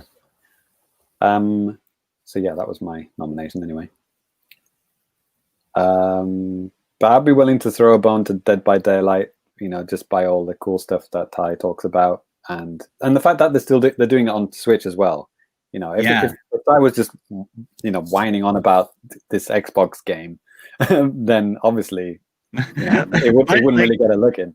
Like I was playing with some of my friends online, and like we were on like 4 different platforms. Yeah, that's cool. I like to give credit to that kind of effort. Like Rocket League. Sure. Rocket League going free to play and cross progression. That I appreciate that kind of effort. So right. Oh, and speaking of cross-platform, also on this list is Mortal Kombat 11. Mm-hmm. Yeah, which has had huge updates this year. They had a whole new cinematic story DLC, and bananas characters. They have fucking RoboCop and Rambo and shit. It's pretty insane. Yeah. Yeah, and I guess Rocket League and Fantasy Strike should be part of this category, right? Because they were also updated to be free and cross progression and all that kind of stuff, right? Yeah. That deserves at least a mention. For sure. Yeah, so my would be number 1 would be Asphalt 9. Number 2 would be Dead by Daylight for me. Danny?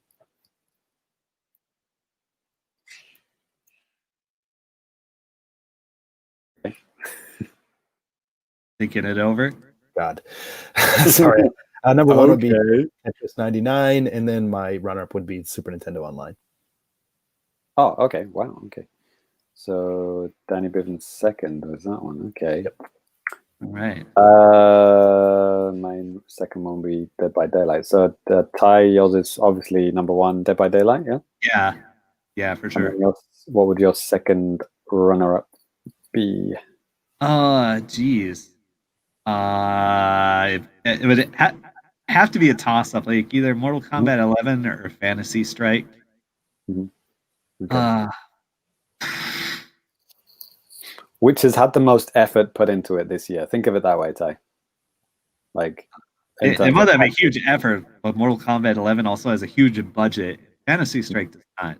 Yeah. Actually, now that I think about it, I'm gonna go with Fantasy Strike because they took like the really bold move in making it free to play. Yeah. And the new characters as well, which are also free to play. They're not like DLC you have to pay out the ass for. Whereas Mortal Kombat 11 is actually a very expensive game. Right. Yeah. And paying $60 for like a 480p version on Switch is a tough sell. Right. We did have a comment here from Retro Gaming Systems Collector about Mortal Kombat 11. It said, Mortal Kombat 11, my number 1 character would be Guyver, Biotech Reboot Armor, the future of all characters. Thank you. No idea what that is. Oh, yeah. Like, it's basically Smash Bros. For Gen Xers. Somebody said that on Twitter, and I'm like, damn, it's true. So true. All right, you can finally put together RoboCop and Terminator, the matchup that was meant to be. Yes. So, Danny, are you willing to budge on your runner-up? Are you gonna stick with your guns? I think I'm gonna stick with my guns. Okay. Gross. Well, I believe Dead by Daylight. Oh wait, did I do the online? Oh, sorry, Tetris 99 wins the online. Right. Then Super NES, and then Dead by Daylight. And we don't have any. Oh no, we do. Tetris 99 also got the patron vote. Wow. Okay, so a little bit more push for Danny's side there, isn't there? For Tetris 99. So what about Tetris 99 winning it, Dead by Daylight runner-up? How do we feel about that? A little disappointed because I don't believe Tetris 99 has been updated. Right. Same. But it's still fun to play. It's fun. I mean, Doom from 1991 is still fun to play. Right. Oh, but I mean, it's fun to play and it's still active. I mean, they do have events, you know. Doom from 1991 is still active. Does it have like events and things? Hey, keep people coming.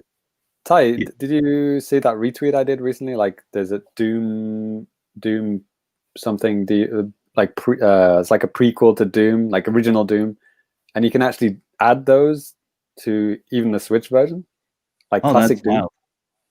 I didn't know that the Switch version of Doom, well, any version of Doom, classic Doom, you can actually add add custom maps. Yeah, I didn't know that. Yeah, you kind of like sign in with the Bethesda.net, and then you can like add, like as long as it's officially recognized, you can actually add stuff to it. It's like, whoa, that's cool. That's amazing. So Doom, classic Doom wins it, right? Yeah. There it is. Oh man, I don't know now. Well, the online and the patrons are heavily with Danny. Okay. And then the rest of it. All right, I'll accept that, but I'll just scowl in disappointment. It doesn't deserve it. Danny, how do you feel about Dead by Daylight running a runner-up? Oh, that's fine. Okay, then we're calling it the winner of ongoing game of the year. The winner is Tetris 99, and the runner-up is Dead by Daylight. Okay. So. Okay. Right. There's our byline for the podcast. Okay. Okay. Right, Danny, can you change the banner? Yep. While I read the next ones out. So award number 13 is Hype Gear of the Year. Something we started last year. So this is amazing moments of hype delivered via the World Wide Web. So yeah, basically, Nintendo Direct or trailers or whatever, just amazing things that just dropped this year. And we have a lot to go through, but some of them are going to stand out more than others. We have Tokyo Mirage Sessions FE Stealth Drop / trailer in January. We have first Direct after a 204-day dry streak. In case you forgot that was September 2009 till March 2020. There wasn't a single Direct. The My Nintendo app hits Japan in April. Mario 35th anniversary. All the goodies, the 3D All-Stars, Mario 35, Game & Watch, all that kind of stuff. The Giga Leak. Min Min in June. Crisis on Switch, stealth announced / dropped in July. The 2K games Megaton, all the Bioshocks, all the Borderlands, and all the XCOMs in July. Ori and the Will of the Wisps, the game which couldn't run on Switch, announced and released on Switch. And somehow ran on the Switch too. Unbelievable. Right. Monster Hunter Rise and Monster Hunter Stories suddenly dropped in the Partner Showcase. That was in September. We have Steve. Thank you, Steve. In October. Finally seeing Super Mario World, the actual finished photos. And then Control and Hitman 3 Cloud editions. And do we have any patron nominations? Yes, I guess the Mario 35 stuff from Lemonade, he also agrees with that. And James Allen also agrees with that. And Lego Mario as well. Oh shit, was Lego Mario this year? Yes. All of that Lego was all of it was this year, yep. Wow. Yeah. Longer. Let's go to the online stuff. So online says, yep, they agree. All the Mario 35 stuff is the winner. And the Giga League is in second place. I like that. Okay. Yep. The online trolls, they live online. Right. Right. And I think for me, it has to be just the stuff leading up, or about basically the Mario 35 stuff. There was so much cool stuff that was announced, and just the whole idea of actually celebrating, doing like an actual legit celebration, as opposed to like the 25th anniversary, where it's literally just ROMs on a disc.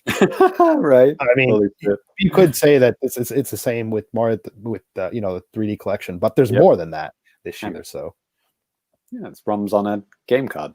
Yeah, but you have the game, Game and Watch, the Lego Mario stuff, Lego Nintendo stuff. I mean, it's a lot more encompassing, I think. Yeah, fair enough. Yeah, I mean, it was a lot of hype in one trailer. Oh, yeah. No, sorry, not one trailer, but one whatever. Yeah, direct thing. Direct, yeah. Yeah, it was like game after game. It's like 3D. 3D All Stars Collection was a rumor for so long, and then boom, it's real. Boom, it's coming, and it's like, wow, okay, good. What else was it? Yeah, and even the Game and Watch thing, right? That was pretty crazy. Like all of that getting announced at the same time was pretty crazy. Yeah. So yeah, from this, I think the 2K games thing. Where did that show up on the?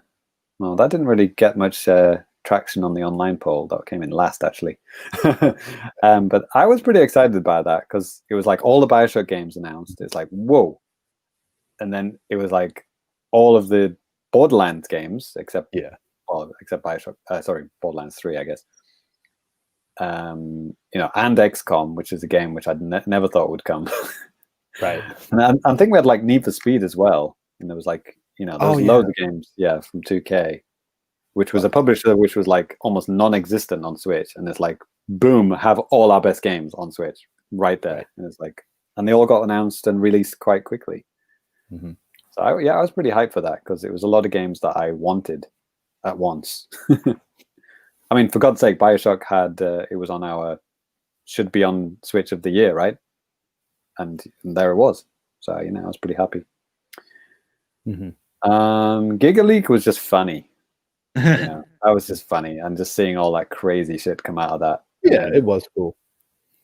Then listening to all the podcasts about, we shouldn't really like this. I'm not saying we should. I think I was probably more along the lines of those guys, but at the same time, it's like you could like it, but it's cool stuff.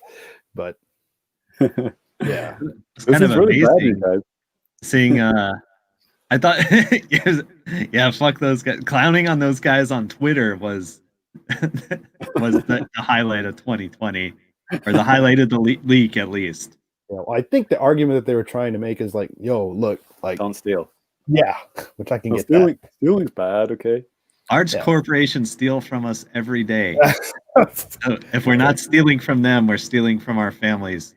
There it is. Well, I think my kids need to eat unused Star Fox animations. Yes. Well.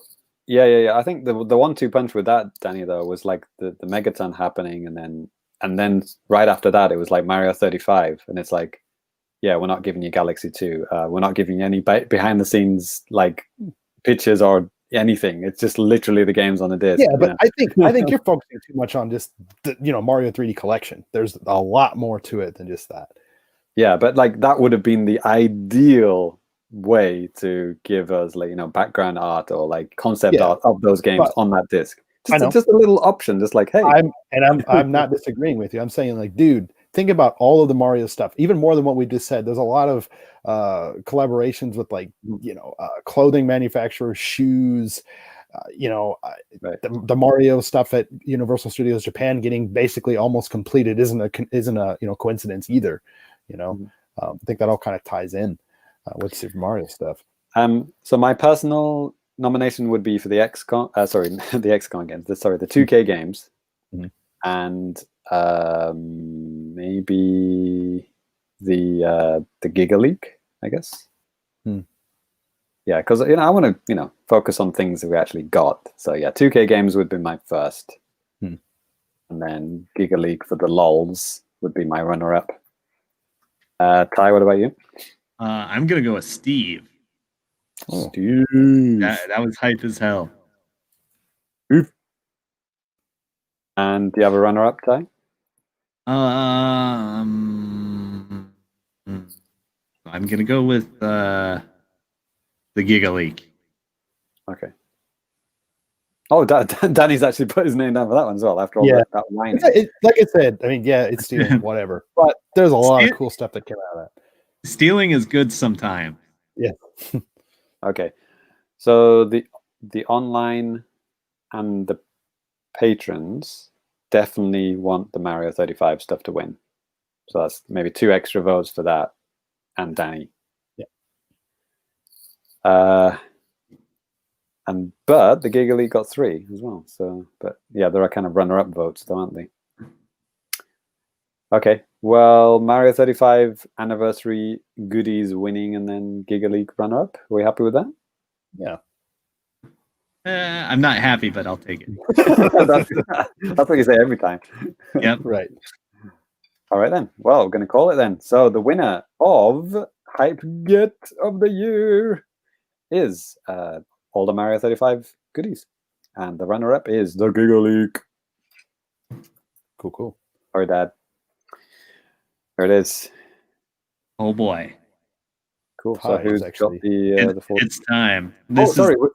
We didn't. Sorry, Ty. We didn't. I forgot to announce last year's winners. Last year was the. Well, I guess it was for Ty. It was the Cadence of Hyrule reveal. Yeah. And the SNES Online reveal. Yeah. With Stunt Race FX. Oh yeah, your personal favorite game of all time. Wild Tracks. Wild Tracks.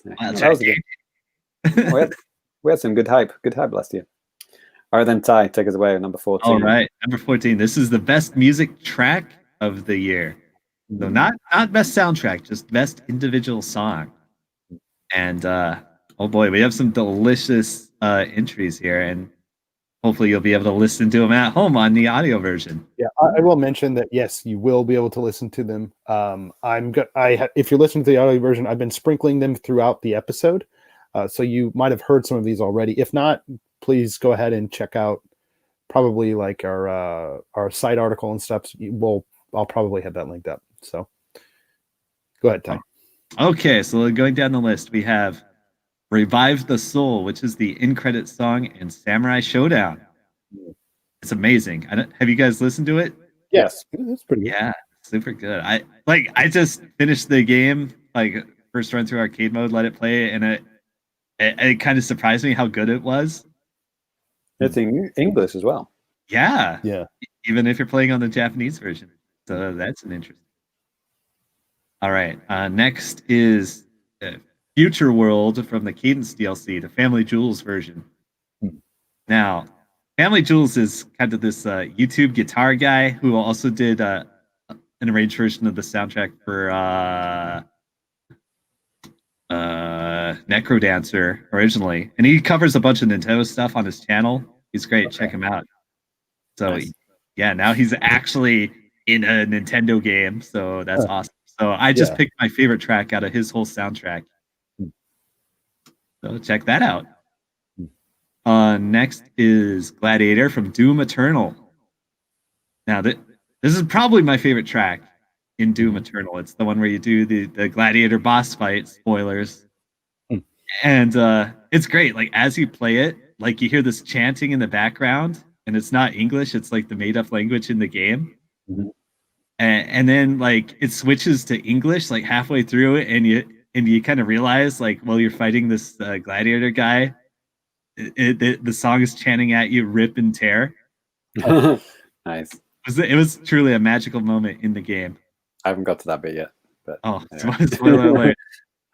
All right, and then the next track, The Only Thing They Fear Is You, also from Doom Eternal. It's kind of like the highlight song. Yeah.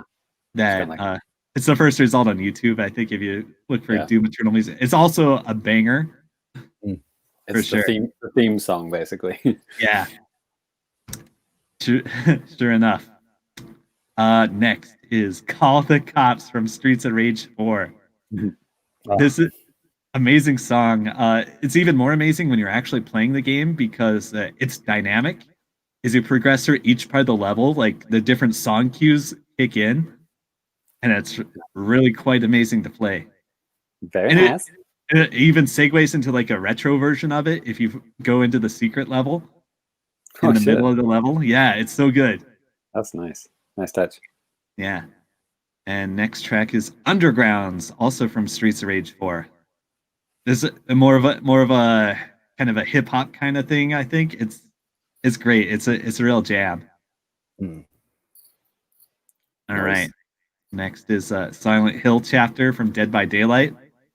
So this when it got the Silent Hill update, they had the Silent Hill composer Akira Yamaoka do a special version of the Dead by Daylight theme song / menu music. Wow. So that played the entire time during the event, and you can still listen to it if you go and choose Pyramid Head. Okay. So that's kind of amazing. Or just go to YouTube. Yeah, or you go to YouTube. Yeah. Let's see. Next up, we have Shroom City from Paper Mario, the Origami King. That's a patron. Patron choice. Yeah, I think Chris put that in. Yeah, Bowls. Good Yeah. I gave it a listen. It's funky. I like it. Yeah, it's a pretty cool one. It reminds me almost something you'd hear from like Shantae or something. Yeah, it didn't seem like a Paper Mario track, but yeah. It was slapping, definitely. Yeah. Dang, that slaps. Yep. I liked it a lot. And then next, Time to Fight from Xenoblade Chronicles Future Connected. Yeah, I will say that some people have mixed reactions to like these Xenoblade games in terms of like performance and stories and stuff like that or whatever, but you have to always give it this. The music is always epic and it's so good. Like I've never played a Xenoblade game, but like I listened to the soundtrack. Yeah, dude. It's good. Yeah, and that is a very Xenoblade soundtrack. That song is a very Xenoblade one, Yeah, it is. It's so good. It's kind of funky, but also like a dramatic RPG song, I guess. Yeah, very fitting and good. Yeah, it pops. Yeah. Yep. Well, I listened to all of these, and I've already got my nominations in. My best one, my favorite, was Call the Cops, Streets of Rage 4. Yeah. And my runner-up is Future World, the the Family Jewels remix on the Cadence DLC. Man, yeah, this was a really tough one because all these songs are really awesome, and like for me though, I really liked Gladiator from Doom Eternal. That was awesome. That was my number one. So epic and just great. And then for my number two, it's got to be that Future World, the Cadence DLC thing. It's just I always like hearing like remixed Zelda type of stuff, and it's just a really cool remix. So yeah, well, what part is that? That's like the old Overworld theme. It's like the Dark World Overworld theme from Link to the Past. Yeah, good choice. Yeah. All right. Who won last year, Ty? Huh? Oh yeah, Kakariko Kid from Kansas Hyrule won last year. I mean, it makes sense that a music game should have one of the best soundtracks. And then last year's runner-up was Staff Roll from Link's Awakening. Yeah. When you all know it should have been the Animal Village song. So a great song. The Cadence DLC came out this year, which is why it's viable to be nominated, right? Right. Yeah. Awesome. So my choice, number one, also Call the Cops. Yeah. It's so good. Really good. I just jam out to that song like every day. It's pretty awesome. If you like the hibbity hop, you'll like it. Yeah. But you should really play the game and play through that stage to get the full effect of it. Cool. And find the secret area. And then my number two choice, I'm going with Gladiator from Doom Eternal. Ty, I've only just got to the first boss in Doom Eternal. It's got like the kind of mechanical like caterpillar track style legs, and he kind of floats around. It's almost like Rob. Yeah. The music in that one is, or maybe it was just before that, before you get to the boss. But what you were talking about before, how it's got the vocals, but it was kind of like monster vocals, kind of chanting stuff and stuff. That was really cool. I remember Mick Gordon. He said for the soundtrack, he just kind of invented this demon language based on like the enemy names. Nice. See, I thought that was pretty cool. Yeah. But yeah. And he had the whole metal choir set up. Look that up on YouTube. He grabbed a whole bunch of like metal singers from across the country or the world, I don't know, and got them all together in one place to do like this heavy metal choir, and it paid off, I think. Oh, is that the throat singers or whatever? One guy in it is like the throat singer, but they also have like a whole choir of guys, including Thrash Heavy, noted KI player, and the guy that sung the heavy metal song from Killer Instinct. So he's also in Doom Eternal, which is kind of awesome. It looks like the winner, because me and Tide nominated the Streets of Rage one for our number one. Right. And then the runner-up is either going to be Gladiator or the Cadence one.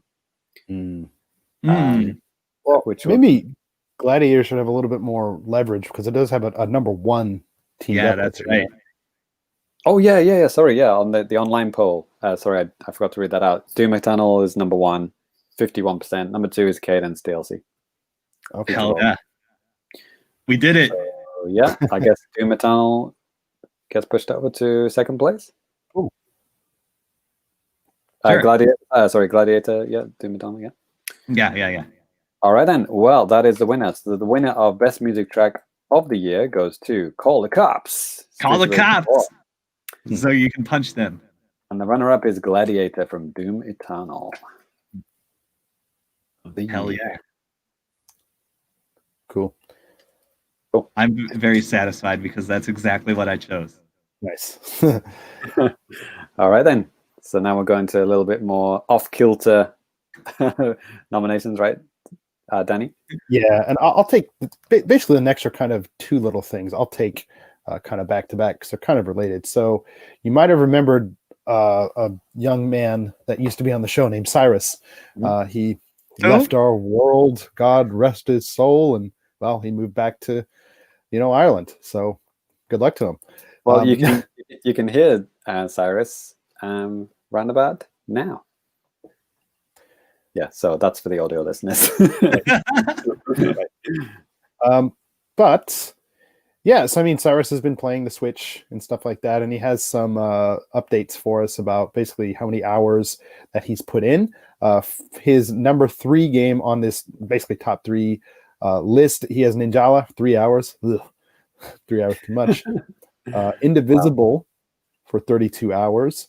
And then Hyrule Warriors Age of Calamity, 75 hours. Holy God. How has he played it that much already? Yeah, that's insane. Holy shit. Well, he did like the first one, didn't he? Yeah. And I mean, great. I know Sairus loves his Hyrule Warriors, so that's great. Yeah, I forgot Indivisible released this year on Switch, didn't it? Because I remember we were talking about it last year, right, how it's not on Switch yet, but it is coming soon. And then it was early this year, wasn't it? Right. And some of Sairus's old alt updates. Regular Hyrule Warriors Definitive Edition went from 80 to 120 hours this year. He played some Resident Evil 6, got about 25 hours in. Resident Evil 5, 16 hours in. Resident Evil 0, 12 hours in. Resident Evil Revelations got 10 hours. So I think he's been playing a little bit of Resident Evil. Might like that a little bit. All the Resident Evils are on Switch. Yeah. Right? Yeah. I think so. Yeah, apart from Code Veronica, I think they're all on. Yeah, pretty. Yeah. I think you're right. For some reason, Code Veronica is not. But there it is. Weird. That's the only one I haven't played, by the way. Oh, really? Yeah. As soon as it comes on Switch, I'll probably get it. Cool. All right. Well, yeah, like I said, I'll take the next one too, because again, you guys might remember Scott, aka the Zega, who was on the show several times this year, and he'd like to come back sometime if the timing and stuff like that matches up, and we'd love to have him. But in the meantime, just going to read out some of his. Well, basically, this section is called "Scott's Still Live in America," probably, and has been playing these games of the year. So he plays a lot of stuff on PC, and he's been moving and stuff a lot or whatever. So his number 2 of the top 2 of current games released this year on the Switch is Super Mario 35. He's played that for about 5 hours. But his number 1, which came out on the Switch this year, but he's playing on PC, is Hades, which he has played for 115 hours total. Jesus Christ. Scott's been playing it since it was before the actual release and stuff, but pre-alpha. Relevant. Yeah. So I know he's played the shit out of that game. I don't know how many escape attempts he's made, more than me. He was playing it when it was just placeholder art, when it was just like a stick man floating around the stage. He was still playing it then. Yes, exactly. No, but I actually talked to Scott recently here too, and for a runner-up, a game kind of like an honorable mention, he's been playing a lot of Tetris 99 here recently. He just recently got his first #1 and then got #1 again like the next day. So he's got 2 #1s in the bag and 22 hours played. Wow, best of luck to him. Yes, yes. So yeah, good for him. All right. Well, wow. I guess I'm next too. Cool. Wow. So what's coming up next? Of course, you love it. You love sports, maybe. So this is the Danny Bivens Watto Pro Cricket Award, basically the favorite sports title on the Switch of the year. As you guys know, I like a lot of sports games, play a lot of sports games. So that's what I'm going to talk about just a little bit here. Right now, the nominations are RBI Baseball 20, AO or Australia Open Tennis 2, Super Mega Baseball 3, Arcade Archives Tecmo Bowl, Arcade Archives Baseball, Pro Baseball, Power Pro Baseball 2020, Pro Baseball Famicast 2020, or NBA 2K21. Again, if you guys want to, it sounds like you just said the same game 16 times. A lot of baseball. So they all did the same game? Yes. No, but like if you guys want some more in-depth stuff, because I know some of you guys listen to the audio show, you think, oh my God, Danny's talking about sports. But maybe some of you guys on YouTube actually like it, and you're thinking like, shit, I need more baseball in my life. Well, we have a lot of stuff up on our YouTube channel and just on the Famicast.com if you want to read it. But yeah, this year, I think kind of like a hands down for me, I'd probably have to say Power Pro Baseball 20 is my #1. Nice. Game, and this is obviously it's based on it's a Japanese baseball game. You get all the licenses and stuff like that for the players, the teams, the stadiums look fantastic. But if you don't know much about this Power Pro games, it's all put in like a cute looking art style and stuff, kind of like really circular type of characters with like literally no arms, but they have hands and stuff like that. So looks really like inviting, but at the same time, like the physics and stuff like that in the game are super realistic. So yeah, top tier baseball in my opinion. I know a lot of people are really keen on Super Mega Baseball 3. I thought it was a fine game, but for me, when a game doesn't have licensing, it's really hard to kind of buy in. So I thought it was fine, but yeah, not super great. So yeah, if I have to pick a #2, man, pretty tough. But maybe I'd go with like. Man, I don't want to say RBI Baseball 2 because I played it a lot, but it's not bad, but it's not great. I like how Danny's having a discussion with himself. Yeah, well, I know. I can ask you guys. So, I mean, James, I know you're a big American football guy, but I know you also love baseball. Right. I just know that's not. Americans play football? I didn't know that. Right? Yeah. So. Just to kind of wrap it up here, because you guys, I can hear you guys already hitting the snooze, getting snoozing. Right. I was like mentally fast forwarding through this part. Right. But yeah, I'd say probably #2, and maybe it'd be ACA or Arcade Archives Tecmo Bowl, fun American football game. Really wish they had more. But anyway, good game. Check it out if you haven't yet. Touchdown, Bo Jackson. Isn't that free on the NES online app? It's a little bit different, actually. The graphical style is actually really different. Yeah, it's a different game. Yeah, both cool. Take your word for it, mate. That's all you need to do. All right. Well, that's it for me. Okay. Well, Ty's award is next. Ty's Specialist Award. Yeah, Nintendon't. Am I supposed to say these in any order? Yeah. Okay. The best game of the year that isn't on Nintendo platforms is Phasmophobia. Wow. All right. I have played this game so fucking much. It's so fun and it's so funny.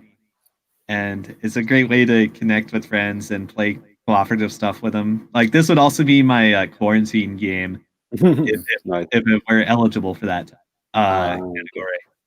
Nice. So yeah, 1 to 4 players go find a fucking ghost and then get put in a YouTube compilation. I've seen so much funny stuff in this game. Holy shit. People screaming on just like watch like a best of compilation on YouTube. It's so fun. Oh, and it supports VR. It's designed for VR. Lord. And it's like $10 or $15. It's so good. You should do it, Ty. Get the headset just for that. Got my VR ready, guys. Yeah. Labo VR version. All right. Danny's wearing a Labo, by the way. Okay. For the, and my next choice until like yesterday when it was fucking announced and released was Among Us. So I like just kind of scratch that off the list real quick. Nintendo. Nintendon't. Nintendon't. All right. What else I got on here? Fall Guys. Yeah, it's same thing going on. Social game, fun time. Everybody can play with their friends online and have a good time and get put in a YouTube compilation. You actually played that? No. Okay. Brilliant. But I enjoy watching it a little bit. What else? Watch Dogs Legion. I'm kind of hesitant to put on this list. I'm actually just gonna move it to the bottom because it was kind of broken for a long time. Yeah, a friend of the show, Lemonade, and he was talking about like how the saving and stuff like that, especially on the Xbox Series X, is kind of messed up or something. Yeah, like it just got fixed like this week today. Or last week. Yeah, today. A couple days ago. Ty, we have some suggestions from our patrons for Nintendon't. We have Tell Me Why from Lemonade. Okay. We have Final Fantasy VII Remake from Rich. No thanks. Cyberpunk 2077. Hard pass. From somebody who's too scared to put their name, but he says he saw screenshots of it and it appeared to be running on a PS1 or 2. So surely it can run on the Switch. Oh yeah. Oh yeah, current gen last gen stuff doesn't look good, does it? Yeah. I was also kind of tempted to put Spider-Man Miles Morales, but I haven't had a chance to play that. Yeah. So Phasmophobia is your winner, Ty? Yes, 100%. And runner-up is fuck, I don't know. Okay, you don't need to Watch Dogs Legion. Like, despite his problems, I'm still having fun playing. And it's fixed now. But what was the winner last year, Ty? The non-Nintendo. Indivisible, which has come to Nintendo. Oh, and also shout out to Tony Hawk 1+2. Looks cool. As a surprise. This year I picked up Tony Hawk 3 on the N64. Boom. Oh, hell yeah. with the box, too, and a manual and everything. Good shit. Wow. What color is that cartridge? Isn't it blue? I think so. It's on the other side of the room now, but maybe. Well, hopefully Phantasmagoria is on Switch next year, right, Ty? Phantasmagoria. I laugh every time you remind me of that game. That game is just on sale, too. Yo. Oh, man. Man. Just like watch a YouTube compilation of all the death scenes from that game and have a good laugh. That was inspired. I love that. You're welcome. Cool. All right. So that's it for Nintendon't. And it's turning out more and more Nintendo. All right, then. So going to my specialist award. So last year's award, I seem to change it every year. So last year's award was my favorite Apple Arcade games that need to be on Switch. And then the top 3 of them actually did come to Switch. So you're welcome. Sayonara Wild Hearts, Oceanhorn 2, and Inmost all ended up coming to Switch. So you're welcome. You don't need to play on them on your fucking phone or whatever now. So this year, my award is Gaming Meme of the Year. Oh, yeah. And, Ty had a couple of suggestions. If I can add it for you to consider before you tell us. Okay. Go ahead. Doomslayer and Isabelle, best friends. Oh, yeah, that's a good one. Shit. That was good. I forgot about that. Yeah, because they're released on the same day, right? Yeah, that was amazing, actually. Yeah, that was a good meme. Oh, wow, that's a good one. That's a good one. I'll add that one. Yeah, place it quickly. You have 5 seconds to decide. Okay. What was the other one? Oh, was that it, Ty? Yeah, that was it. Okay. I think. I thought you added the Among Us one. The Red is Sus one. Oh, yeah. But you already had that in the list. Okay, cool. Yeah, well, my winner is, without a shadow of a doubt, it's been mentioned, it's been chuckled at many times on the. Hopefully the audio works with this one. Can you guys hear that coming through? Yeah, loud and clear. Here it comes. Oh, football straight through the window.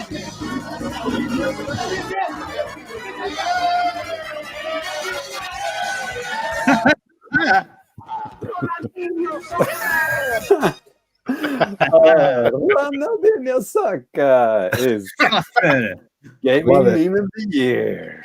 I love it. I love it. I love it. Oh man, there's so many good versions of that. There's another one with like a dad playing football with his son, and he pelts the ball at like 100 miles an hour in the kid's face, and the kid just falls on the floor, crying, and then there's the Ronaldinho Soccer comes in. It's so good. Yep. Yeah, that's it. that's the meme. That's meme of the year. And that was the first time I'd even heard that ISS had a Brazilian, like an original Brazilian version. I had no idea. So that was cool learning about that. I have the N64 anthology, great book with obviously about the N64. And I think I read it in passing. And then when that started coming up, I was like, why do I know that name? And then it all just kind of made sense again. The way they've just kind of plastered his face on one of the 3D models, it's so bad. Yeah. It's like a fucking ROM hack version of the game, but I love it. Something similar. It looks like a Mia Hamm soccer game or something, and they did something similar in different regions. Mia Hamm is like an American soccer player, Oh, okay, and, they did something different with it, in Europe, because who the hell would care about Mia Hamm outside of America, Exactly, or even in America. Yeah. I remember that by the time, but anyway. Awesome, cool. Well, those are all the main categories done. Now all we've got to do is our the top fives of the year. These are all our personal awards. We've got some Patreon ones to read out. I don't know if do you want to do those first before we do ours? Yeah, I think we should. Okay, well, from our patrons, we've got Lemonade's top five. I'll go from 5 to 1. He's got Mario Galaxy. I guess he ignored the other 2 games on the the disc. Minecraft Dungeons. The Crisis Remastered, No More Heroes. Oh yeah, I forgot about that one. And then Xenoblade Chronicles Definitive Edition is his most played. Metal Mike goes 3D All Stars. Mario Sunshine. Holy shit, man, bad choice, Mike. Number 4, he's gone for Bioshock Infinite. Good game. Number 3, Xenoblade Chronicles again, Definitive Edition. Animal Crossing, New Horizons, and then then Hyrule Warriors, AOC as number 1. Yeah, I thought Animal Crossing would be number 1 for everyone, except us. Right, yeah. James Allen, he's gone for Sega Ages G-Lock. Oh, like the fighter pilot game. Okay. Number 4 was Ski Sniper, which I believe was a garbage bag game, wasn't it? Yeah. Hell yeah. GotY. He actually played a lot of that. Well, best of luck to him. That was his 4th most played game of 2020. It looked cool. Number 3 is FIFA 20. That's probably the Legacy Edition, right, Danny? It was. But I mean, this year's is a Legacy Edition too. Yeah. Maybe these are all old games, aren't they? Maybe these should all be disqualified. But anyway, number 2 is Mario 3D All Stars. He doesn't have the cojones to admit which game he played. Better not be Sunshine. And then number 1 is Mario 35. Cool. But yeah, he admitted that he's been playing a lot of old games like Luigi's Mansion 3, Mario World, Donkey Kong Country, all the old favorites, Tetris 99, Smash, etc., etc. Rich, well, he's been trolling us, even though he's not here. He's been trolling us through the whole awards ceremony. Number 5 is Hades. Number 5 is Xenoblade Chronicles. Number 4 is Hades. Number 3 is Hades. Number 2 is Hades, and number 1 is Hades. Yeah. He said Xenoblade was pretty meh, but then he discovered the incredible Trails or Kiseki series of JRPGs, and he's proceeded to binge on all games in the series. He's waiting for a proper fan translation of the 5th game. He's put over 60 hours, even 90-hour runs into Hades. And 90-hour runs into Hades.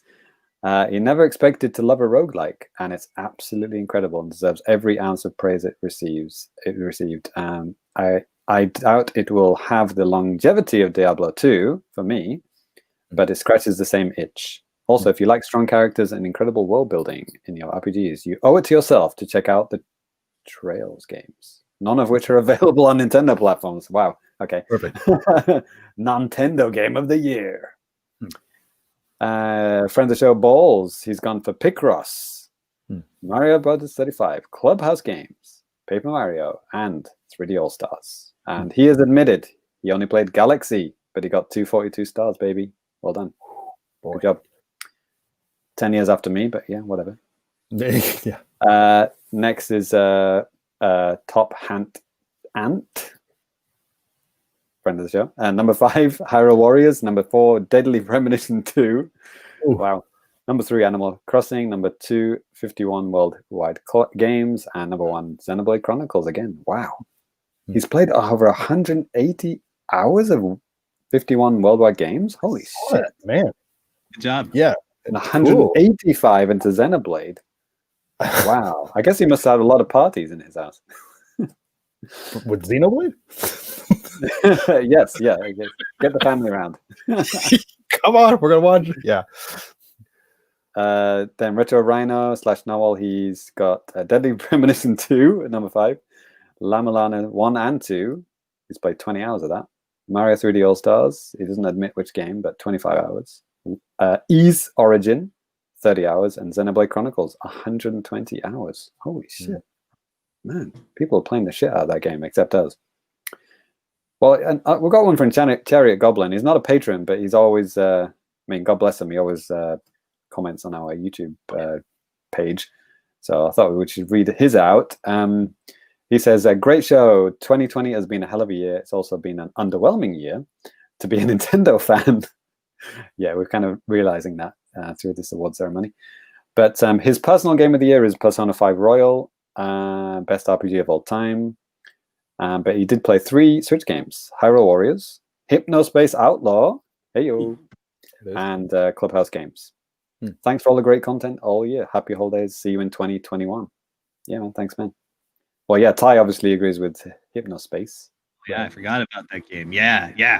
No Nintendo game. Yeah, you see, you could have nominated that one. Oh, it might show up in Ty's top 5. You don't know. Yeah.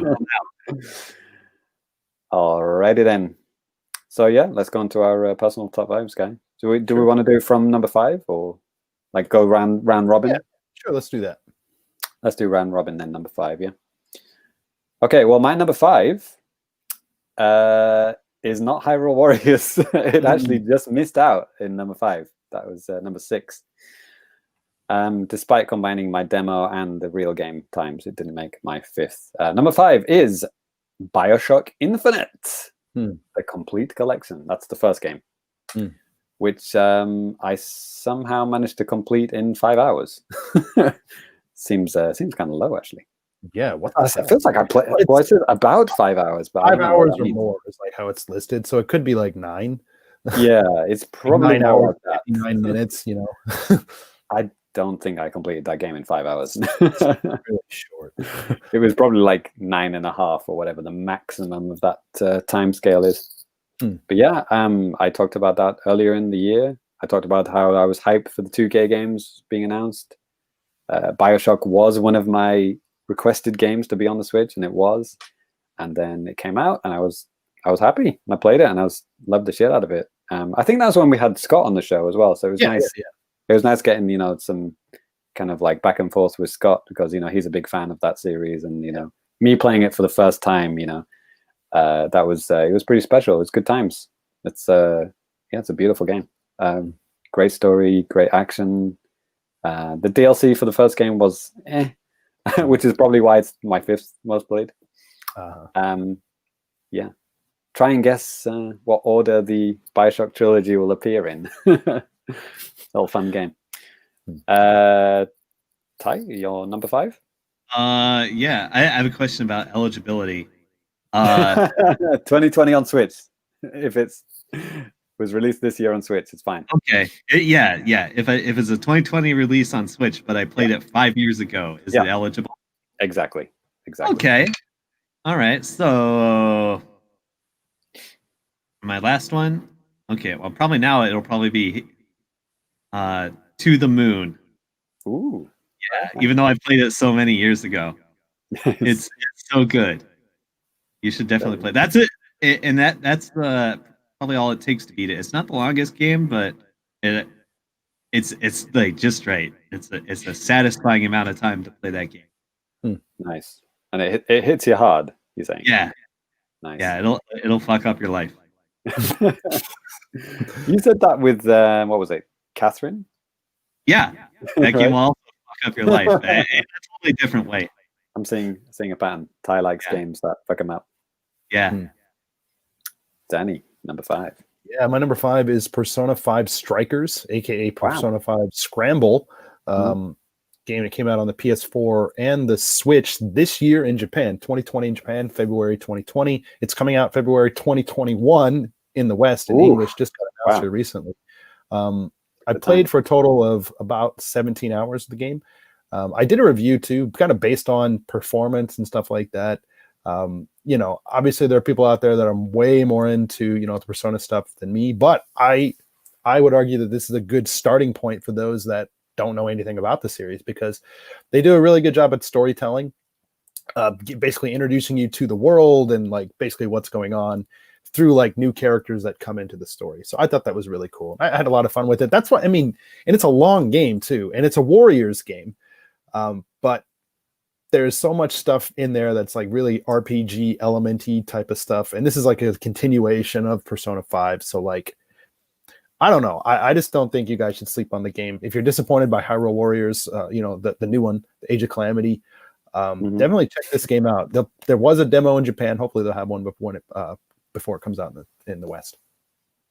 I think that I heard they won't. Okay.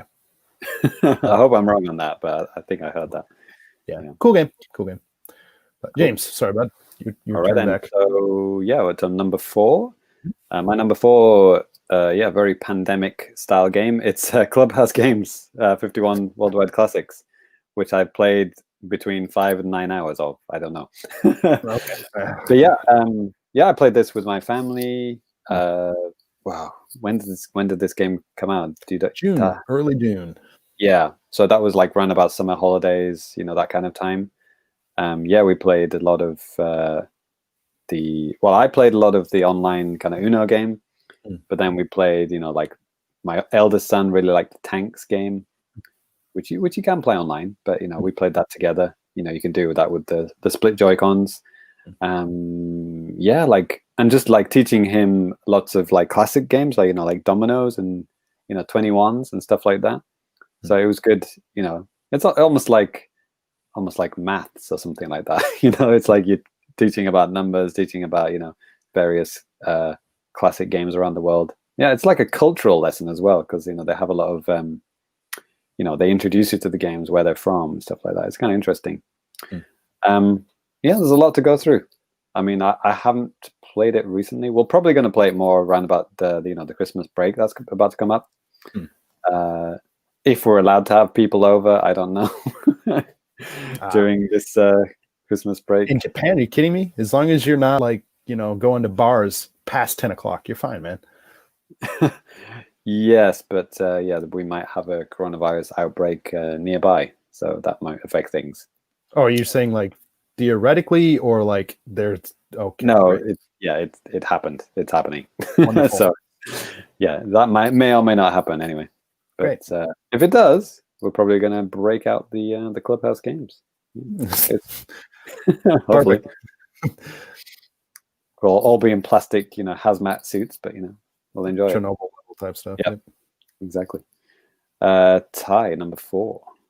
Okay, let's see. So on this list, actually, I probably should have made Hypnospace Outlaw my number 5, so I'll just call it.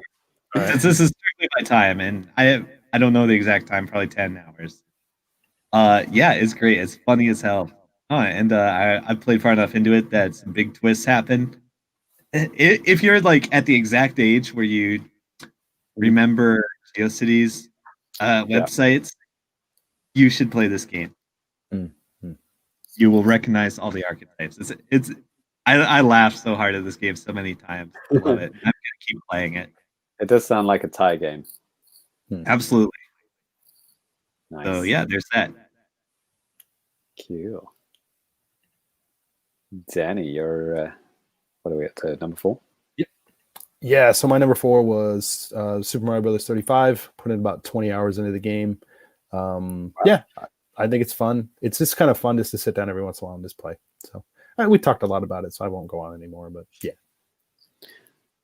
Wow, your times are way more than mine. This is like going back a couple of years. I mean, last year my top games were quite high. Maybe I focused on like a smaller number of games. This year I seem to have played so many games, but for just like, a couple of hours each. So it's like spread out. So my top 5 games look quite low. But I believe my overall gaming time is maybe higher. Pretty high. Yeah. Which is spread thinly. Yeah, I don't have the parental control app on or whatever, so I can't see like as detailed as what you can, which yeah. I like getting the top 10 delivered to my app every month. That's pretty cool. But anyway, my number 3 is a very new entry, very very very new entry. I've been playing the shit out of this game, man. It's Doom Eternal. Ooh, which I've been playing for over 10 hours. Nice. I don't know. Yeah, I've been playing it pretty much nonstop since it came out. Yeah, this was stealth dropped right at the end of the year. Thank you for giving it to me for Christmas, Santa Claus. But yeah, Ty talked a lot about it back in, I don't know, whenever it was, like April, May, June. Yeah, that sounds right. Yeah. I don't remember what Ty said about it, but I think he liked it. Yeah. Maybe you said slightly less than the first one, or the first 2016 yeah, that sounds one. Right. I mean, Go ahead. So far, I'm enjoying it as much as the first one. I haven't got to the bit which ruins the experience slightly or whatever, but I really like the new thing that they've got. So the forward dash, the 2 forward dashes that you can do. You got the double jump and the double dash, so you can do no, not that double dash. 8-way dash. You can do it in any direction. Yeah, it's pretty awesome. And the super shotgun has this kind of like scorpion style chain which can fly out of it, and it's like a flamethrower which you can hit the enemies with to get like armor shards out. Yeah, I recommend using the add-on that puts things in slow motion when you use the meat hook. Yeah. I do have that one. Yeah, that's fun. It's awesome, and like they run so well on Switch. I mean, this is the first time I'm talking about it, right? So it's kind of like a new business in a way. But like this game, I just can't believe how well it runs, because like the environments are bigger than the first one, I believe. Like there's some like outdoor places where there's really really expansive areas, but it just runs just like super smooth. Like seriously, not a single frame is dropped, and it's just like, how did they do this? How the hell did they do this on Switch? It's just mind-boggling.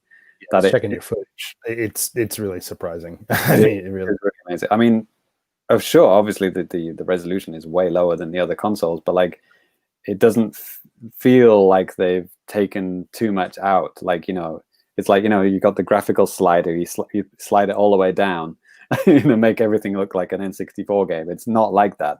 It still looks beautiful. Like the animations are good. It's super slick, and now everything that you do feels like it's running as it should. It's you don't ever think, oh, this is like the shitty Switch version. You just think this is an awesome game, and it's running great. And yeah, I even played some online with a friend of the show, Lemonade. We jumped online, which there's a video of that actually on the YouTube channel, and that's fun as well. Like I didn't play more than a couple of rounds on the first Doom, because it was like pretty much like a standard death match, with a few little tweaks here and there, but I didn't really play that much of it. But like this one, it's a lot of fun. Like it's basically the Doom Slayer versus 2 enemies, but there's 2 people controlling the enemies, and you basically have to kill both enemies at the same time, but they can respawn. So if like you kill one and they respawn before you kill the other one, that doesn't count. You have to kill them both at the same time. It's really hard to play as the Doomslayer in the multiplayer, but it's a lot of fun. You guys should check out the video for sure. Yeah, it's fucking awesome. I mean, it's a weird game to like enjoy over the Christmas period because it's like, it's such a gory fucking like, intense game with blood and guts and everything, but it fills me with joy. It fills with me with pure joy, and I'm just so happy to be playing it. It's great.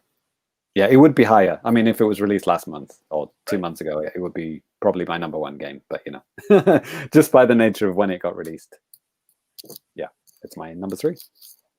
Ty, number 3. Yeah. Hold on, I kind of mixed up my list here. Okay, let's see. Yeah, I'm also gonna say Doom Eternal. Yeah, and like I played through like the initial campaign. Yeah, about 20 hours, I think. I think I checked my Xbox for the time. I'm not sure. Yeah. Basically what he said. It's a lot of fun. It's true. I didn't enjoy it quite as much as Doom 2016, but that's a really high bar, and I still enjoyed this game completely on my playthrough it, and I'm looking forward to playing through the DLC sooner or later. Yeah. Yeah, I believe we get all the DLC for free on the Switch for buying it before a certain date or something, or some DLC anyway. Oh, interesting. Yeah. I can't remember if I already paid for the season pass or not. I'll have to check in on that. And Doom 64, nice little bonus. Yeah. It's nice. It's very nice. Nice. Okay, so Doom Eternal, good game. Cool. Danny's number 3. Yeah, my number 3 was actually Hades. I put in right around 35 hours up to this point. Still waiting to get that. Still waiting to get the old escape. Come very close, but yeah, great game. Is that completing the game, quote unquote? Is it? I don't know, but there's just so much story, so much stuff. Like, yeah, I'll probably keep on playing this. I forced myself to stop playing because all this stuff was coming out in November, but I played the shit out of this in October, and I just kind of kicked it up. I kicked it on the other day just to kind of get a run in, and got all the way to final boss again. But yeah, fun stuff, really fun stuff. Yeah, I'll hopefully be playing a bit of that next year. Yeah. Yep. All right then, cool. So to number 2. So my number 2 is BioShock. Oh, I totally fucked it up. Sorry, my number 5 was BioShock Infinite. Okay. I just realized because it's called number 5 is called BioShock Infinite: The Complete Collection. Oh, okay. And I just kind of somehow skipped over the Infinite bit and just went BioShock: The Complete Collection. Okay. I don't know why. So yeah, number 5. The third game is my 5th. Is number 5. BioShock Infinite is number 5. That makes more sense now. And the reason why is because it's the third game, and I was playing it in order. So obviously, the third game, maybe I'd had a lot of I'd had enough BioShock for that month because I was playing them all in the same month. Whatever, yeah. So yeah, when I got to BioShock Infinite, I was still enjoying it, and really, I really enjoyed the different spin that they had. It's like in the sky, and you can do the hooks and everything. That was awesome, and you can rip the throats out of the bad guys with the hook, and also use the hook for climbing on stuff. That was cool. There were some parts where I was kind of going around this track trying to find the way out, and I was just like going around and around and around. I didn't know where to go, and I just thought, okay, maybe I'll play more of this game later. I got other games to play, and I just kind of put it down, which is why it was sitting around the 5-hour mark or whatever. So my actual number 2 game is BioShock 1. Okay.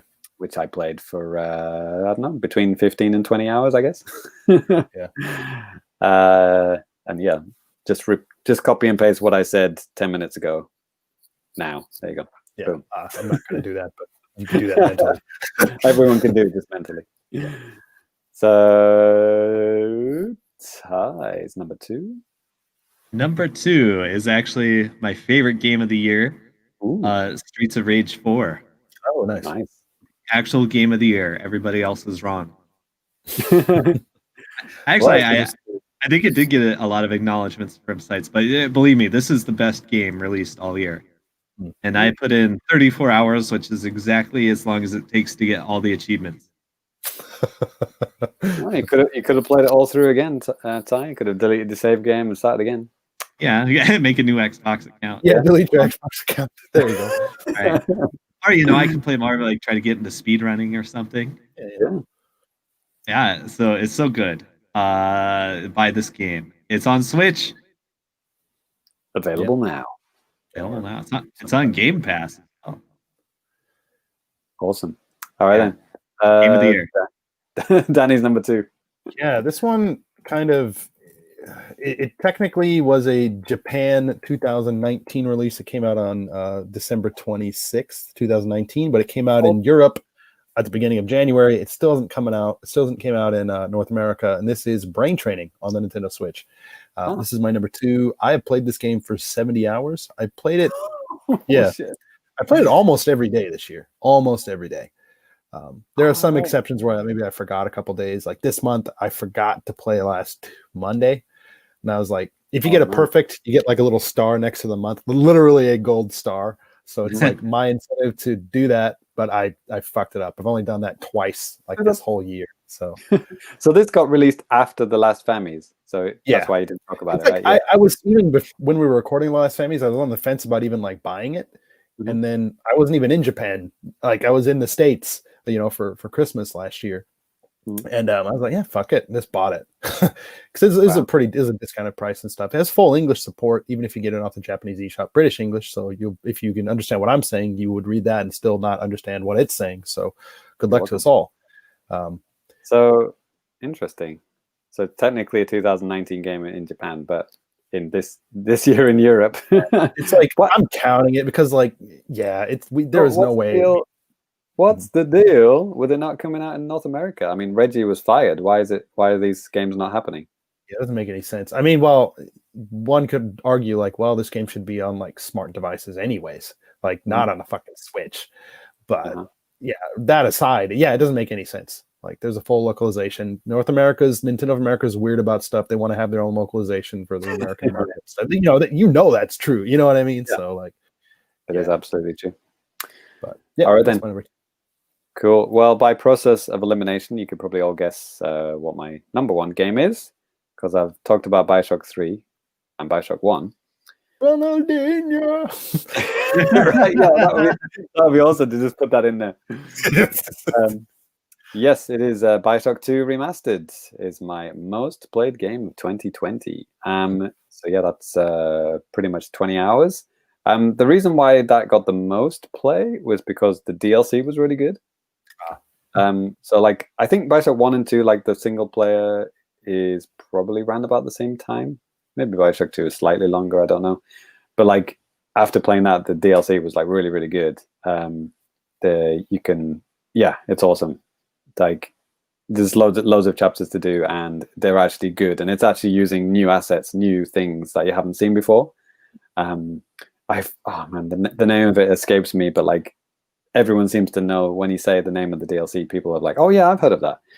But it's completely skipped my mind now. But you play this story from like a completely different point of view, and it fills in like a whole part of the story that you didn't know about. So it like fills in the lore. So it's like one of those really interesting DLCs that really adds to it and gives you a whole different spin. It's not just like more of the same. It's like a whole different angle on it, and I really like that. And that was awesome. Yeah, and that added Minerva's Den. Yes, Minerva's Den. Exactly. Thank you. Xenoblade fan. Awesome. Yes, exactly. So yeah, you could almost say that's like a whole extra game within itself, because you play as like a different character. You're doing like totally different things, and it's totally awesome. I probably will go back to Bioshock Infinite next year in 2021 and complete that, and then go into that DLC because it has a lot of DLC. But I was all Bioshocked out because I played so much Bioshock 1 and 2 and all the DLC for 1 and 2 this year, and then started 3 immediately after that. So I got Bioshocked out. Yeah, that'll do it. Also, I just noticed that 4 out of the 5 of my games are first-person shooters. Holy shit. Wow. Am I the FPS guy now? What the hell? Oh yeah, bro. But let us know how the new Call of Duty is. Yes, right. Down, was it laser sights? One shot down the sights. I forget the meme now. Anyway, Ty, number 1 game. Most played game. Okay, I get this comes with an asterisk, but I'm gonna say Indivisible. Ah, yeah. I actually played most of it technically last year, but it didn't come out till Switch this year. But this year I kind of finished getting all the achievements and have fun with it. About 40 hours. Okay. Yeah. Yeah. And also I have a special mention. Double Dragon Neon, which came out 8 years ago on regular consoles, is coming out to the Switch in 4 days. Oh shit! Oh wow, that could technically count, right? Yeah, and I played that for probably 40 hours or however long it takes to get all the achievements, and that game is godlike. So make a mental note to buy that as soon as it drops. 4 days. Will do. And yeah, there you go. So best game of the year, Streets of Rage 4, but most time Indivisible. It's good that you talk about Indivisible, because I think some people talked about it earlier in this year, but then they just kind of quickly forgot about it. Right. So it's good that we have someone who played a lot of it. Yeah, I think I still have a code to give out for that game. Oh, nice. Yeah. Right. Stay tuned. Daniel Bivens, number 1 game of the year. Yeah, I am not proud of this one, but my most played game of the year is RBI Baseball 20. Yeah. Danny, so like, game? Yeah, no, but like most of these RBI Baseball games, well, since they came out on the Switch, they've not been good. They've been actually pretty bad. But this year they changed up like the pitching mechanics and the batting mechanics and actually made them pretty good. Like it's a little bit more realistic to an extent, but it's still like arcadey enough. The fielding still needs a lot of work, especially, if you play like a game that long, you get to notice a lot of like the really nitty gritty things that really get on your nerves. And I mean, the reason I was playing this so much, because, if you play a season mode, like a full season, it's 162 games plus the playoffs. And, it takes maybe about 30 minutes a game. That adds up real quick, So. Holy Maloney. How many hours? 115. Danny, you've always got some fucking wild card answer, haven't you? Yeah. For your number 1.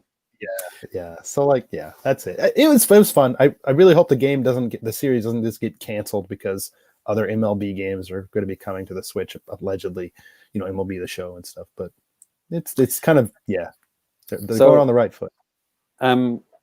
If you've got any hashtag old kind of updates of noteworthiness, now is the time to say it, because my actual number 1 most played the game is not a new game. Right, same. I put 85 hours this year, 2020, into The Legend of Zelda: Breath of the Wild. Whoa!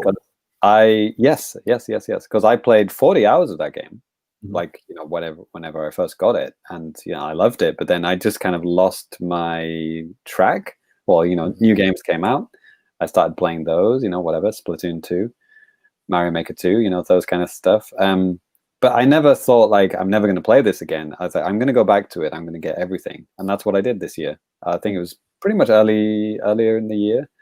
And it was just a beautiful game to play during the start of the pandemic, because it's so beautiful. And you can just go to anywhere in that map and just sit down and just look at the vistas and just enjoy the atmosphere, listen to the wind rustling and the grass and everything. It's just such a pleasant place to be in.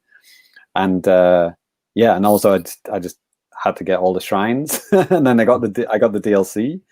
I completed all the DLC. I got pretty much everything apart from I'm not going for the fucking Korok seeds, of course. But, no way. So yeah, I'm now up to 125 hours in that game. Nice.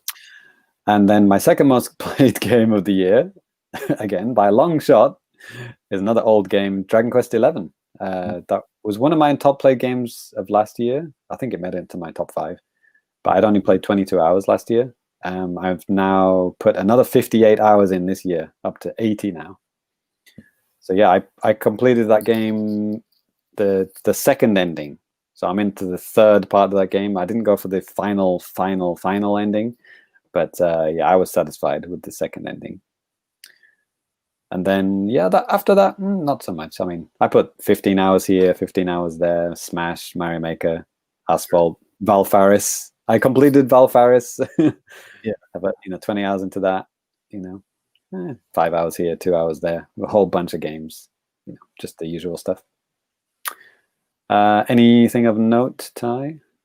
I played Dead by Daylight for a little while. Every single fucking episode of this year. Yeah, I put in about 1,000 hours. Oh god. Jeez. Yeah. Ty just swallows the whole segment in one sentence. Right. Yeah, I'm getting pretty good at that game. I would hope so. Hey, you should totally play with me, guys. Yeah, I'll carry you across the finish line. All right, I'll take it. Definitely. Not going to be on the opposing team, are we?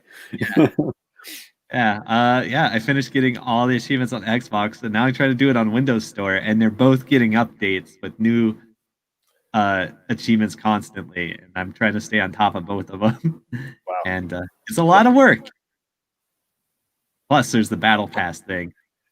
James Allen's comment here: 1,000 hours. I don't think I had that much free time in the whole year. Right. Yeah. How about you, Danny? Got any, Tetris 99, man. Like last year, I ended at about 60 hours as one of my most played games, but this year I ended like with 145 hours. So you do the math. 85 hours. Yeah. This year alone. Jesus Christ. Earlier this year, I was just playing the hell out of it, especially like February and March.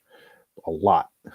You unlocked all the things, right? All the themes I have all the themes. I got all the themes from all the different events, and I bought quote unquote bought all of the different themes that you can purchase with the in-game points. And yeah, I love that game. Awesome.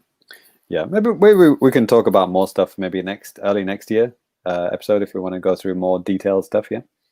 Sure. Right then, but we're going to wrap it up with a little bit of navel gazing towards the future. Oh boy. So the last, what is it? Award? I don't know if it's not really award, but more like what do you call it? The games we're looking forward to. Oh yeah. So what new games are we looking forward to in 2021? Well, actually, last year is kind of interesting. I think me and Danny had the same suggestions, and then neither of them came out. Right. So last year I put Breath of the Wild 2 and Metroid Prime 4. Yeah, so I'm just going to copy and paste them this year. I think the same thing happened with Ty. I think Ty wrote what was it? Guilty Gear Strive. Yeah. And that's just copy and paste again, right? Yeah, more or less, but I've added a bunch more as well. Cool. Go ahead. What's your hype next year? Okay. State of Decay 3. I am all about that game. I love that series so much. Nice. Is that a Microsoft exclusive thing? Yes. There it is. Yeah, it's like Microsoft Studios plus it has its own studio, Undead Labs. Okay. I think they only make zombie games. That's their entire shtick, and they're very good at it. Nice. Looking forward to Perfect Dark 3 or prequel or sequel. Oh yeah. Was that a real trailer? Was that like a fake thing, or was that real? Oh, that's a real ass trailer. That was at the Game Awards. Yeah. Yeah, it looks pretty good. Virtua Fighter 6? Question mark. It's been teased. They said they're working. They implied they're working on a new Virtua Fighter project of some sort. I'm all about that. Wow. So up to now we've only had 5. Yeah. Shit. Yeah. 5 came out a long time ago. That was like PS3. Soul Calibur 6, right? Yeah. A lot of 6s, but I guess not that one. Yeah. On the other side of the spectrum, King of Fighters 15 was also recently announced. I'm looking forward to see the Crown Prince of Saudi Arabia personally deliver golden crested game discs to everyone. Can't wait.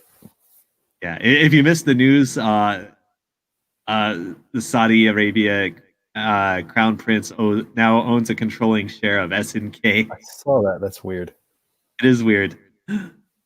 And of course, Guilty Gear Strive. We got a little taste of it. There was a playable beta, and they're integrating rollback netcode. So was that delayed because of the pandemic or whatever? No, it's just I don't think it was ever delayed. It's just taking a long time to make. Okay. Right. Danny, what's your hype train look like? Yeah, that Perfect Dark actually looks really cool. If I get an Xbox, that would be one of the reasons. Right. But I mentioned it earlier, and I think a lot of people are thinking this too. I can't wait to see what Nintendo's going to do for Zelda's 35th anniversary. Hopefully, we get some kind of Zelda 35th anniversary collection. All sorts of other goodies. I'm looking forward to see what all that entails. Other than that, baseball. There's a realistic baseball game that's out on PS4 and a Vita from 2019. I'm really thinking that they're probably going to do maybe a Switch version next year. I'm looking forward to that if it happens. If it doesn't, I'm going to kill myself. Cool. Maybe we're going to get Zelda 35, like a battle royale game, and then they're going to delist it by 6 months later. No, probably 6 weeks later this time. And the 3D collection as well. Yeah, limited release only. The patrons, pretty much the same. The only ones different, we have Super Mario 3D World and Bowser's Fury. I forgot that was coming out next year. Yeah. Ghosts and Goblins Resurrection, that was kind of recently announced, right? Yeah. Looks pretty cool. No More Heroes 3, that should come out next year, right? Splatoon 3, I don't think that's going to happen. SMT 5, what the hell's that? Oh, Shin Megami Tensei 5? Yeah. Mm-hmm. Ease 9, Monstrum Nox, okay, and Monster Hunter Rise. Yeah, makes sense. Actually, on the Twitter poll, we have one for that as well. The most anticipated is Breath of the Wild 2, followed by Metroid Prime 4, and Zelda 3D Collection. And Danny, sorry, no one cares about baseball. 0%. That's fine. 0%. I was surprised that you put that on there. No, actually, we got a nice comment from good buddy John Cario. He says, "Hey, fighting games had really had its mettle tested due to the pandemic. Online netcode shot up to a top priority for fighting game players, as it should be. Online Hell yeah, netcode should be taken seriously. Nintendo, they never will. Absolutely. Yep. Oh yeah, friend of the show, Specula. He's one of my friends from my home country. He says, fingers crossed for Breath of the Wild 2 by Christmas 2021. Nice. Yeah. I just hope it comes out next year. I have a feeling it will. 35th anniversary might make sense, Yeah, it does. It makes a lot of sense, which is why it will never happen. Right. Yeah. Which is that's kind of my phrase, Yeah. And I believe that's it. Yeah. Yeah, we can do the rest. We can talk about more stuff early next year. Some things that we have a couple more things to talk about, like James said, but some of it might actually make more sense next year anyway. Think about it, which you'll find out next time. But yeah. So James, thank you for hosting the entirety of the Fammies. If you guys want to hit us up and contact us with any comments or questions or anything like that, you can do that on Twitter at the Famicast. You can hit us up with a longer form email, thefamicast@gmail.com. Worst award show ever. Say whatever the hell you want. We don't care. Leave comments on YouTube and all that type of stuff. You can follow us on our individual Twitters and stuff like that as well. You can follow me at DannyBiv, DANNYBIV. James? Yes, at Family Complicated. Please to enjoy. Right. And Ty? Super Cat Drugs. You can find out about some extremely cursed video games on there. Nice. Right. Ask me about what I want for Christmas. Yeah. All right. Well, the Czechoslovakian BYOC computer from 1981. Yes. All right. Well, that's going to do it for the Famicast of 2020. Specular. Hey, thanks, guys. Have a great Crimbo. Excuse me. Pardon my hubris there for Christmas. Thank you guys for sticking around with us for all of 2020. I hope that we can at least make part of your year a little bit better. And Ty and James, always fun, man. Guys, mins, whatever you want to say. And, absolutely. Looking forward to a hype new year. Lots of celebrations for the podcast next year, right? We've got our 10-year anniversary. It's gonna be a big one, guys. I got coming up in February. I mean, then just on top of just regular content coming out probably every Friday right here on our YouTube channel. So be sure to check that stuff out. Yeah, man. We'll be at the not Comic-Con. What is it? Uplink. Uplink. Yeah, it's gonna be a big show. It's gonna be some hype next year. Yeah. Hell yeah.